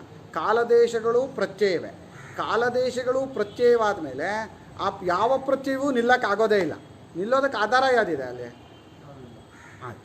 ಎಲ್ಲ ಪ್ರತ್ಯಯಗಳು ಪ್ರವಾಹ ರೂಪದಲ್ಲಿ ಹೋಗ್ತಾ ಇದ್ದರೆ ಇದು ಪ್ರವಾಹ ರೂಪದಲ್ಲಿ ಹೋಗ್ತಾ ಇದೆ ಅಂತ ಗೊತ್ತು ಮಾಡ್ಕೊಳ್ಳೋನು ಯಾರು? ಒಬ್ಬ ಸ್ಥಿರವಾದಿಲ್ಲದೆ ಇರೋನಂಥವನು ಇಲ್ಲ ಅಂದರೆ ಆ ಪ್ರವಾಹವನ್ನು ಅರ್ಥ ಮಾಡ್ಕೊಳಕ್ಕಾಗತ್ತಾ? ಅದನ್ನು ಅವ್ರು ಹೇಳಲಿಲ್ಲ. ಇದನ್ನೆಲ್ಲ ಆಚಾರ್ಯರು ಮಾಂಡುಕ್ಯೋಪನಿಷತ್ತಲ್ಲೂ ಬೃಹದಾರಣ್ಯಕದಲ್ಲೂ ಸೂತ್ರ ಭಾಷ್ಯದಲ್ಲೂ ಮೂರಲ್ಲೂ ವಿಸ್ತಾರವಾಗಿ ಚರ್ಚೆ ಮಾಡಿದ್ದಾರೆ ಬೌದ್ಧರನ್ನು. ಬೌದ್ಧರು ಅತ್ಯಂತ ಹತ್ತಿರಕ್ಕೆ ಬಂದಂಥ ವಾದಿಗಳು ಅಂತಾರೆ ಬೌದ್ಧರನ್ನು ಮತ್ತು ಸಾಂಖ್ಯರನ್ನು. ಬೇರೆ ವಾದಿಗಳು ಅಷ್ಟು ಹತ್ತಿರಕ್ಕೆ ಬರಲಿಲ್ಲ. ನಮ್ಮ ತತ್ವವನ್ನು ಅತ್ಯಂತ ಹತ್ತಿರದಿಂದ ನೋಡಿದರು, ಆದರೆ ಪೂರ್ಣ ತಿಳ್ಕೊಳಕ್ಕಾಗಲಿಲ್ಲ. ಆ ಪೂರ್ಣವಾಗಿ ಅರ್ಥ ಮಾಡಿಕೊಳ್ಳೋ ವಿಷಯಕ್ಕೆ ಯಾಕೆ ಆಗಲಿಲ್ಲ ಅಂದರೆ ವೇದದ ಆಧಾರ ಇರಲಿಲ್ಲ. ಇದೊಂದು ಸ್ಕಿಲ್ಲು, ಇದೊಂದು ಉಪದೇಶ ಕ್ರಮ. ಈ ಉಪದೇಶ ಕ್ರಮದಲ್ಲಿ ತನ್ನನ್ನು ತಾನು ಈ ದೇಹೇಂದ್ರಿಯ ಮನೋಬುದ್ಧಿಗಳನ್ನು ಬಿಡಿಸ್ಕೊಂಡು, ಅಂದರೆ ತಪ್ಪಾಗಿ ಕಲ್ಪಿತವಾದವುಗಳನ್ನು ಇದು ತಪ್ಪಾಗಿ ಕಲ್ಪಿತವಾದವುಗಳು ಅಂತಲೇ ಅರ್ಥ ಮಾಡಿಕೊಂಡು ತನ್ನನ್ನು ತಾನು ನಿಜ ಸ್ವರೂಪದಲ್ಲಿ ಗುರುತಿಸ್ಕೋಬೇಕಲ್ಲ, ಅದಕ್ಕೊಂದು ಉಪದೇಶ ಕ್ರಮ ಬೇಕು. ಆ ಉಪದೇಶ ಕ್ರಮ ಇಲ್ಲದೆ ಇದ್ದರೆ ಯಾರು ಎಷ್ಟರ ಮಟ್ಟಿನ ಚಿಂತನೆ ಮಾಡಿದರೂ ಯಾವುದೋ ಒಂದು ಸ್ಟೇಜಲ್ಲಿ ನಿಂತೋಗ್ಬಿಡುತ್ತೆ. ಇಲ್ಲಿಗೆ ಆಯಿತು, ಈಗೇನು ಮಾಡಬೇಕು? ಇದನ್ನೇ ಬೃಹದಾರಣ್ಯಕದಲ್ಲಿ ಮೈತ್ರೇಯಿಗೆ ಈ ಸುಷುಪ್ತಿಯ ವಿಚಾರವನ್ನು ಹೇಳ್ತಾರೆ ಯಾಜ್ಞವಲ್ಕ್ಯರು, ಹೆಂಡತಿ ಮೈತ್ರೇಯಿಗೆ. ಆ ಸುಷುಪ್ತಿಯ ವಿಚಾರ ಹೇಳಿದಾಗ ಅವಳು ಶೂನ್ಯವಾಗಿ ಅರ್ಥ ಮಾಡ್ಕೊಂಡ್ಬಿಡ್ತಾಳೆ. ಅಲ್ಲಿ ನಾನೂ ಇಲ್ವಲ್ಲ, ಏನೂ ಇಲ್ವಲ್ಲ, ನೀವು ನನ್ನ ಏನೂ ಇಲ್ಲದೆ ಇರೋದ್ರಲ್ಲಿ ನೆಲೆ ನಿಲ್ಲಿಸ್ಬಿಟ್ರಲ್ಲ ಅಂತಾಳೆ. ಅಲ್ಲಮ್ಮ, ಹಾಗೆ ಅರ್ಥ ಮಾಡ್ಕೋಬೇಡ. ಏನೂ ಇಲ್ಲ ಅಲ್ಲ, ಏನೂ ಇಲ್ಲ ಅನ್ನೋದನ್ನು ಅರ್ಥ ಮಾಡ್ಕೋತಾ ಇರೋ ನೀನು, ಆ ತತ್ವ ನೀನು. ಏನೂ ಇಲ್ಲ ಅನ್ನೋದು ಯಾರಿಗೆ ಗೊತ್ತಾಗ್ತಾ ಇದೆ? ಅದನ್ನು ಅರ್ಥ ಮಾಡ್ಕೊಳ್ಳದೆ ಹೇಳ್ತಾ ಇದೆಯಾ ನೀನು? ಸುಷುಪ್ತಿಯಲ್ಲಿ ಏನೂ ಗೊತ್ತಾಗಲಿಲ್ಲ ಅನ್ನೋದನ್ನು ಗೊತ್ತು ಮಾಡ್ಕೊಳ್ದೆ ಹೇಳ್ತಾ ಇದೀಯಾ? ಈಗ ಗೊತ್ತು ಮಾಡ್ಕೊಂಡು ಹೇಳೋದಾದರೆ ಸುಷುಪ್ತಿಯಲ್ಲಿ ಗೊತ್ತು ಮಾಡ್ಕೊಳ್ಳೋದಕ್ಕೆ ಯಾವ ಕಾರಣವೂ ಬೇಕಾಗಲಿಲ್ವಲ್ಲ ನನಗೆ. ನೀನು ಯಾರೋ? ಅದೇ ನೀನು ಇಲ್ಲಿ ಮಾತ್ರ ಗೊತ್ತು ಮಾಡ್ಕೊಳ್ಳೋಕೆ ಇಂದ್ರಿಯಗಳು ಬೇಕು ಅಂತೀಯಲ್ಲ, ಯಾಕೆ? ಅದ್ಭುತ ವಿಚಾರ ಅದು. ಶೂನ್ಯವಾದವನ್ನು ಹೊಡೆದಾಕೋ ವಿಚಾರವನ್ನು ಅಲ್ಲಿ ಹೇಳಿದರು, ಹೊಂದಲ್ಲ ಅದು ಅಂತ. ಅದು ಯಾಕೆ ಅಂದರೆ ಈ ಉಪದೇಶ ಕ್ರಮ ಇರಲ್ಲ ಅಂದಿದ್ರೆ ಮೈತ್ರೇಯಿಗೂ ಇಲ್ಲಿವರೆಗೆ ಬೇಕಿದ್ರೆ ಚಿಂತನೆ ಮಾಡ್ಬೋದಾಗಿತ್ತು. ಆಮೇಲೆ ಏನಿದು, ಏನೂ ಗೊತ್ತಾಗ್ತಾ ಇಲ್ವಲ್ಲ ಅನಿಸುತ್ತೆ. ಏನೂ ಗೊತ್ತಾಗ್ತಾ ಇಲ್ಲ, ಅದು ಇನ್ನೂ ಚಿಂತನೆಯಲ್ಲೇ ಉಳ್ಕೊಂಡಿರೋದ್ರಿಂದ. ಸ್ವರೂಪದಲ್ಲಿ ನಿಶ್ಚಿತವಾದರೆ ಅಲ್ಲಿ ಡೌಟ್ ಬರಲ್ಲ. ಇನ್ನು ಚಿಂತನಾ ಕ್ರಮದಲ್ಲಿ ಹೋದಾಗ ಸುಷುಪ್ತಿಯಲ್ಲಿರುವಂತಹ ಸ್ವರೂಪವೇ ನೀನು ಅಂದಾಗ ಅವರು ಅರ್ಥ ಮಾಡ್ಕೊಳ್ಳುವಾಗ ಹೌದು ದೇಹೇಂದ್ರಿಯ ಮನೋಬುದ್ಧಿಗಳಿತ್ತೇ ನಮ್ಮ ಅಲ್ಲಿ ಇರಲಿಲ್ಲ, ಆ ದೇಹೇಂದ್ರಿಯ ಮನೋಬುದ್ಧಿಗಳಿಲ್ಲದಂತಹ ರೂಪವು ನಿಂದು ಅಂದರು. ಅಯ್ಯೋ ದೇಹೇಂದ್ರಿಯ ಮನೋಬುದ್ಧಿಗಳಿಲ್ಲ ಅಂದ್ರೆ ನಾನು ಇಲ್ಲ ಅಂತ ಹಾಕ್ಬಿಡ್ತೀನಲ್ಲ ಅಂದ್ಲು. ಅಯ್ಯೋ ಅನುಚ್ಛಿತ್ತಿ ಧರ್ಮ ಆತ್ಮಾವಾರೇ ಅಯಮಾತ್ಮ ಅನುಚ್ಛಿತ್ತಿ ಧರ್ಮ. ಅಮ್ಮ ನಾನು ನಿಂಗೆ ಹೇಳ್ತಾ ಇರೋದು ನಾಶವಾಗದ ಸ್ವರೂಪವುಳ್ಳ ಆತ್ಮವಿಚಾರವನ್ನು. ನಿನ್ನನ್ನು ತೊಗೊಂಡೋಗಿ ಶೂನ್ಯದಲ್ಲೆಲ್ಲ ನಿಲ್ಲಿಸಿದ್ರೆ ನನಗೇನು ಬಂತು? ತತ್ವ ವಿಚಾರವೇ ಆಯ್ತದು. ನೀನು ಇಲ್ಲ ಅಂತ ಹೇಳೋದಕ್ಕೆ ಇಷ್ಟು ಉಪದೇಶ ಮಾಡಬೇಕಾ? ಇಡೀ ಜಗತ್ತು ಅನ್ನೋದು ಇಲ್ಲ, ನೀನು ಇಲ್ಲ ಅಂತ ಹೇಳೋದಕ್ಕೆ ಇಷ್ಟೆಲ್ಲ ಸರ್ಕಸ್ ಮಾಡಬೇಕಾ? ಅದು ಈಗಿನ ಕೆಲವೊಂದು ವಿದ್ವಾಂಸರುಗಳು ಬೌದ್ಧರು ಹೇಳಿದ್ದನ್ನು ಶಂಕರಾಚಾರ್ಯರು ಸರಿಯಾಗಿ ಅರ್ಥ ಮಾಡ್ಕೊಳ್ಳಿಲ್ಲ ಅನ್ನೋ ವಾದಗಳನ್ನು ತೆಗೆದಿದ್ದಾರೆ. ಅದು ಅವರಿಷ್ಟ, ಅವರ ಆ ರೀತಿ ಹೇಳೋದಕ್ಕೆ ಅವರು ಸ್ವತಂತ್ರರು. ಆದರೆ ಶಂಕರರ ತತ್ವವನ್ನು ಅನುಸರಿಸಿ ಶಂಕರರ ಪಾದೋಪಜೀವಿಗಳಾದ ನಾವು ಶಂಕರಾಚಾರ್ಯರ ವಿಷಯದಲ್ಲಿ ಯಾವ ಒಂದು ಚಕಾರ್ತುಕರವನ್ನು ಎತ್ತಕ್ಕೆ ಸಾಧ್ಯವೂ ಇಲ್ಲ. ಆಮೇಲೆ ಶಂಕರರು ಯಾವ ತತ್ವವನ್ನು ಹೇಳಿದಾರೋ ಅದು ಅನುಭವಕ್ಕೆ ಅಷ್ಟು ಚೆನ್ನಾಗಿ ಹೊಂದ್ತಾ ಇರೋವಾಗ ಅವರು ಅದಕ್ಕೆ ಅರ್ಥ ಆಗಲಿಲ್ಲ ಅಂದರೆ ಅದಕ್ಕೆ ಅರ್ಥ ಇಲ್ಲ. ಆದರೆ ಆಮೇಲಿನ ಕೆಲವು ಬೌದ್ಧ ಗ್ರಂಥಗಳಲ್ಲಿ ನನಗನ್ಸಿದ್ದು, ನಾನು ಕೆಲವೊಂದು ಓದಿದ್ರ ಪಕ್ಷದಲ್ಲಿ ಅವ್ರಿಗೇನಾಗಿದೆ ಅಂದರೆ ಶಂಕರಾಚಾರ್ಯರು ಖಂಡನೆ ಮಾಡಿದ ಮೇಲೆ ಅವರ ಆಗಿನ ತತ್ವಗಳನ್ನು ಅವರು ಹೌದು ಇದು ಸರಿ ಇಲ್ಲ ಅಂಥೇಳಿ ಶಂಕರರ ಕೆಲವು ವಿಚಾರವನ್ನು ಸೇರಿಸ್ಕೊಂಡು ಬರೆದ್ಬಿಟ್ಟಿದ್ದಾರೆ ತಮ್ಮದು ಅಂತಲೇ. ಇದು ಚೆನ್ನಾಗಿದೆ ಅಂತ ಬರೆದಿದ್ದಾರೆ, ತಮ್ಮದು ಅಂತ ಬರೆದಿದ್ದಾರೋ ಹೌದು ಇದೇ ಸರಿ ಇದೆ, ಈ ತತ್ವವನ್ನೇ ಇಟ್ಕೊಳ್ಳೋಣ, ಯಾಕೆ ಶೂನ್ಯವಾದ ಅಂತ ಹೇಳಿ ತೊಗೊಂಡಿರ್ಬೋದು. ಹಾಗಾದಾಗ ಏನಾಗುತ್ತೆ, ಮುಂದೆ ಬರುವಂಥದ್ರಲ್ಲಿ ಅವರೇನು ನಾವು ಶಂಕರರಿಂದ ತೊಗೊಂಡಿದ್ದೀವಿ ಅಂತ ಬರೀಲಿಲ್ಲ, ಒಪ್ಕೊಂಡ್ರು. ಈಗ ನಿಮ್ಮ ವಾದವಲ್ಲಿ ಇದಾದಾಗ ಹೌದು ಅವ್ರು ಹೇಳ್ತಾ ಇರೋದು ಸರಿ ಇದೆ ಅದನ್ನೇ ಇಟ್ಕೊಳ್ಳೋಣ ತೊಗೊಂಬಿಟ್ರು. ಮುಂದೆ ಬರೋಂಥ ಅವ್ರಿಗೇನಾಗುತ್ತೆ, ಅವ್ರು ಈ ಥರ ಹೇಳೇ ಇಲ್ವಲ್ಲ ಈ ಗ್ರಂಥದಲ್ಲಿ ಅನಿಸುತ್ತೆ. ಶಂಕರಾಚಾರ್ಯರು ಖಂಡನೆ ಮಾಡುವಾಗ ಈ ವಿಚಾರಗಳನ್ನು ಆಗಿದ್ರೆ ಏನು ಯೋಚನೆ ಮಾಡದೆ ಖಂಡನೆ ಮಾಡಿದ್ದಾರೆ. ಇಲ್ಲೂ ಬರುತ್ತೆ ಶೂನ್ಯವಾದ ಖಂಡನೆ ಬರುತ್ತಿಲ್ಲ, ಇಲ್ಲೇ ಬಂತಲ್ಲ ಶೂನ್ಯವಾದದ ಖಂಡನೆ ಇದು ಅಂತ ಆಚಾರ್ಯ ಸ್ವಾಮಿಗಳು ಬರೆದ್ರಲ್ಲ, ಮುಂದೆ ತಗೋತಾರಂತ. ಹಾಗಿದ್ರೆ ಶಂಕರಾಚಾರ್ಯರು ಓದ್ದೇ ಬರೆದ್ರು, ಅವ್ರದನ್ನು ಅರ್ಥ ಮಾಡ್ಕೊಳ್ಳದೆ ಬರೆದ್ರು ಅಂತ ಅರ್ಥನಾ? ಶಂಕರರು ತತ್ವವನ್ನು ಸಂಪೂರ್ಣ ನಿಷ್ಕರ್ಷೆ ಮಾಡೋಕ್ಕೆ ಹೊರಟಾಗ ತತ್ವದಲ್ಲಿ ಕಾಂಪ್ರಮೈಸ್ ಇಲ್ಲಪ್ಪ. ನೀನು ಯಾವ ವಿಷಯವನ್ನು ಅಲ್ಲಿ ಒಪ್ಕೊಳ್ಳೋಕೆ ಆಗೋದೂ ಇಲ್ಲ ಇಲ್ಲದೆ ಇರೋದನ್ನು. ಅದರಿಂದ ಸಂಪೂರ್ಣವಾಗಿ ಆ ಅರಿವಿನ ಸ್ವರೂಪದಲ್ಲಿ ಕೇವಲ ಅರಿವು ಕೇವಲ ಇರವು ಅದರಲ್ಲಿ ನೆಲೆ ನಿಲ್ಲಿಸೋವರೆಗೂ ಅವ್ರು ಬಿಡೋದೂ ಇಲ್ಲ. ಅವ್ರ ಪಾದಕ್ಕೆ ಬಿದ್ದಿದ್ದೀವಿ, ಅವ್ರೇನು ಬಿಡೋಲ್ಲ. ಕನಸಿನಲ್ಲೂ ಇದೇ ಕನಸು ಬರೆಸ್ತಾರೆ, ಇದೇ ರೀತಿಯಾದ ಕನಸುಗಳು ಬರುತ್ತೆ. ನೀವು ಎಲ್ಲಿ ಹೋದಾಗಲೂ ಅದಕ್ಕೆ ತಕ್ಕವಾಗಿ ಇದಕ್ಕೆ ಹೊಂದಿಸ್ಕೊಳುತ್ತೆ. ನೀವು ಶಂಕರ ಭಾಷ್ಯವನ್ನು ಚೆನ್ನಾಗಿ ಓದೋಕ್ಕೆ ಶುರು ಮಾಡಿ, ನಮ್ಮ ಸಚ್ಚಿದಾನಂದ ಗುರುಗಳ ಪುಸ್ತಕಗಳನ್ನು ಓದೋಕ್ಕೆ ಶುರು ಮಾಡಿ. ನೀವು ಎಲ್ಲೋದಾಗಲೋ ಯಾವ ಒಂದು ಪರಿಸ್ಥಿತಿಯಲ್ಲಿದ್ದಾಗಲೋ ಆ ಘಟನೆಗಳೆಲ್ಲವೂ ಇದೆಲ್ಲವೂ ಇದಕ್ಕೆ ಹೊಂದ್ಕೊಳ್ಳೋಕೆ ಶುರುವಾಗುತ್ತೆ, ಅದು ಹಿಡ್ಕೊಂಬಿಡುತ್ತೆ. ವಿವೇಕಾನಂದ ಸ್ವಾಮಿಗಳು ಹೇಳಿದಾರಲ್ಲ, ಯಾರು ನನ್ನನ್ನು ಓದ್ತಾರೋ ದೆವ್ವದ ಥರ ಬಂದು ಹಿಡ್ಕೋತೀನಿ ಅವ್ರನ್ನ ಅಂತ. ಈ ವಿಚಾರವೇ ಆಗಿದೆ ಅದು. ಆ ತತ್ವ ವಿಚಾರ ಬ್ರಹ್ಮ ವಿಚಾರವೇ ಅದು ಮನಸ್ಸಿಗೆ ಒಂದು ಸಲ ಇಷ್ಟ ಆಗಿಬಿಟ್ರೆ ಎಷ್ಟು ಇಷ್ಟವಾಗುವಂಥ ವಿಚಾರವೇ ಅದು. ನಮ್ಮ ಸ್ವಭಾವ, ನಮ್ಮ ವಿಚಾರ ಇಷ್ಟ ಆಗದೇ ಇರೋದಕ್ಕೆ ಕಾರಣ ಇಲ್ಲ. ಆದರೆ ನಾವು ಲೌಕಿಕ ವಿಚಾರಗಳನ್ನು ಇಷ್ಟಪಟ್ಕೊಂಡ್ಯೋ ನಿಜವಾದ ಇಷ್ಟ ವಿಚಾರವನ್ನು ಬಿಡ್ತೀವಿ. ಏನು ಮಾಡೋದು? ತುಂಬ ಚೆನ್ನಾಗಿದೆ ಇದು. ಮಾಡಬಹುದು. ಆತ್ಮನು ಜ್ಞಾನಕ್ಕೆ ವಿಷಯನೋ ಎಂಬ ಆಸ್ತಿಕ ದರ್ಶನದವರು ಈ ಆಕ್ಷೇಪದಲ್ಲಿ ಸೇರುವರು. ನೋಡಿ ಸರಿ, ಆಸ್ತಿಕ ದರ್ಶನ ವೇದವನ್ನು ಒಪ್ಪೋರು, ವೇದವನ್ನು ಒಪ್ಪುವವರು ಕೆಲವರು ಆತ್ಮನು ಜ್ಞಾನಕ್ಕೆ ವಿಷಯನಾಗುತ್ತಾನೆ ಅಂತ ಹೇಳ್ತಾರೆ. ಕೆಲವರು ಹಾಗೆ ಹೇಳೋರು ಇದ್ದಾರೆ. ಆತ್ಮನು ಜ್ಞಾನಕ್ಕೆ ವಿಷಯನಾಗುತ್ತಾನೆ ಅಂತ ಹೇಳೋವಂಥವ್ರು ಯಾರ್ಯಾರು ಇದ್ದಾರೋ ಪರಮಾತ್ಮನನ್ನು ನೋಡಿದೆ, ಅವನ ದರ್ಶನವಾಯಿತು, ಅವನಿಗೆ ಇಂತಿಂಥ ರೂಪಗಳು ಅಂತ ಹೇಳೋರು ಯಾರಿದ್ದಾರೋ ಪರಮಾತ್ಮ ಆತ್ಮ, ಅವನು ಏನಾರು ಹೇಳಿ ಅವನು ದರ್ಶನವಾಯಿತು, ಅವನನ್ನು ನೋಡಿದೆ, ಅದೇ ಫೈನಲ್ ರೂಪ. ಪರಮಾತ್ಮನ ಸಾಕ್ಷಾತ್ಕಾರ ನಾವಿಲ್ಲ ಅಂತ ಇಲ್ಲ, ಸಗುಣ ರೂಪದ ದರ್ಶನವನ್ನು ಅಲ್ಗಳಿತಾನೂ ಇಲ್ಲ, ಆದರೆ ಅದೇ ಫೈನಲ್ಲು, ಅದೇ ಸತ್ಯ. ಅದಕ್ಕಿಂತ ಬೇರೆಯಾಗಿ ನಿರ್ಗುಣ ನಿರಾಕಾರ ತತ್ವವೇ ಇದೆ, ಅದು ಸರ್ವಕ್ಕೂ ಸಾಕ್ಷಿಯಾಗಿದೆ, ಅದು ಕೇವಲ ಸಚ್ಚಿದಾನಂದ ಸ್ವರೂಪ ಅನ್ನೋ ತಪ್ಪು, ಅದ್ವೈತ ತಪ್ಪು ಅಂತಾರಲ್ಲ, ಆ ಮಹಾತ್ಮರುಗಳು ಕೂಡ ಈ ವಾದದಲ್ಲೇ ಸೇರ್ತಾರೆ. ನಾವೆಲ್ಲ ಇದನ್ನೆಲ್ಲ ಒಟ್ಟಿಗೆ ಹೊಡೆದಾಗ ಶೂನ್ಯವಾದವೂ ಹೋಯಿತು, ಚಾರ್ವಾಕವಾದವೂ ಹೋಗುತ್ತೆ. ಈ ಆಸ್ತಿಕ ದರ್ಶನದವರು ಇವರು ಆತ್ಮನು ಜ್ಞಾನಕ್ಕೆ ವಿಷಯ ಅಂತ ಹೇಳೋರ್ದು ಹೋಗುತ್ತೆ. ನೈವ ವಾಚಾ ನ ಮನಸಾ ಪ್ರಾಪ್ತು ಶಕ್ಯೋ ನ ಚಕ್ಷುಷಾ ಅಸ್ತೀತಿ ಬ್ರುವತೋನ್ಯತ್ರ ಕಥಂಥದುಪಲಭ್ಯತೆ.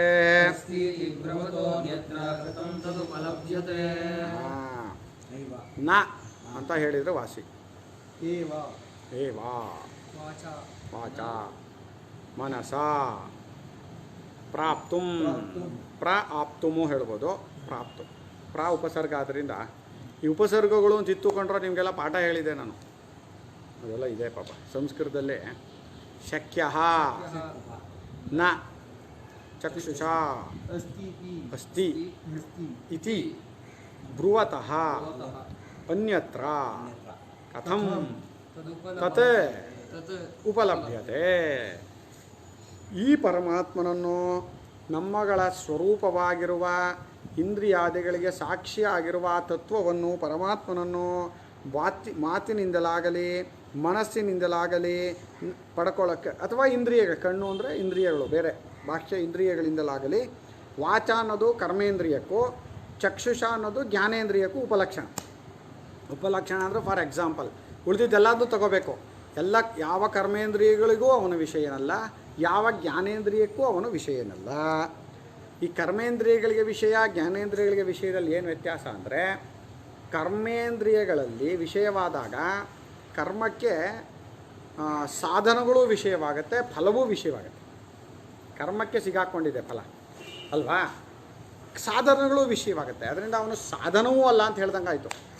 ಯಾವುದಕ್ಕೂ ಸಾಧನವೂ ಅಲ್ಲ ಅದು, ಯಾವುದಕ್ಕೂ ಯಾವ ಕರ್ಮಕ್ಕೂ ಫಲವೂ ಅಲ್ಲ. ಅದಕ್ಕೆ ಅಂತ ಒಂದು ಕರ್ಮವೂ ಇಲ್ಲ, ಅದಕ್ಕೆ ಅಂತ ಒಂದು ಇಂದ್ರಿಯವೂ ಇಲ್ಲ. ಈಗ ಕರ್ಮ ಮಾಡೋದಕ್ಕೊಂದು ಇಂದ್ರಿಯ ಬೇಕು, ಒಂದು ಕರ್ಮ ಇರಬೇಕು, ಅದಕ್ಕೆ ಸಾಧನಗಳಿರಬೇಕು, ಅದಕ್ಕೆ ಫಲ ಇರಬೇಕು. ಆ ಇಂದ್ರಿಯವನ್ನೇ ತೆಗೆದುಹಾಕಿದ್ರಿಂದ ಅದಕ್ಕಾಗಿ ಒಂದು ಇಂದ್ರಿಯವಿಲ್ಲ, ಅಂದಮೇಲೆ ಕರ್ಮ ಇಲ್ಲ, ಅಂದಮೇಲೆ ಸಾಧನ ಇಲ್ಲ, ಅಂದಮೇಲೆ ಅದು ಯಾವುದಕ್ಕೂ ಫಲವೂ ಅಲ್ಲ. ಹಾಗೆ ಜ್ಞಾನೇಂದ್ರಿಯ ಅವನನ್ನು ಮನಸ್ಸಿನಿಂದಲಾಗಲಿ ವಾಕ್ಯನಿಂದಲಾಗಲಿ ಕಣ್ಣೇ ಮೊದಲಾದ ಇಂದ್ರಿಯಗಳಿಂದಾಗಲಿ ಅವನನ್ನು ಪಡೆದುಕೊಳ್ಳುವುದಕ್ಕೆ ಸಾಧ್ಯ ಇಲ್ಲ. ಯಾಕೆ? ಅವನನ್ನು ಹೊಸದಾಗಿ ಪಡ್ಕೋಬೇಕಾಗಿಲ್ಲ ಅಂತ. ಅವನು ಹೊಸದಾಗಿ ಪಡೆಯುವ ವಿಷಯವಲ್ಲ. ಹೊಸದಾಗಿ ಪಡೆದ ವಿಷಯವಾಗಿದ್ದರೆ ಅದನ್ನು ಕೂಡ ಒಂದಿನ ಹೊರಟೋಗ್ತಿತ್ತು, ಎಷ್ಟೋ ದಿನ ಇರ್ತಿತ್ತು, ಹೋಗ್ತಿತ್ತು ಅಂತಾಗುತ್ತೆ. ಹೋಗೋದನ್ನು ನಾವಿಲ್ಲಿ ಮೋಕ್ಷ ಅಂತ ಹೇಳ್ತಾನೆ ಇಲ್ಲ.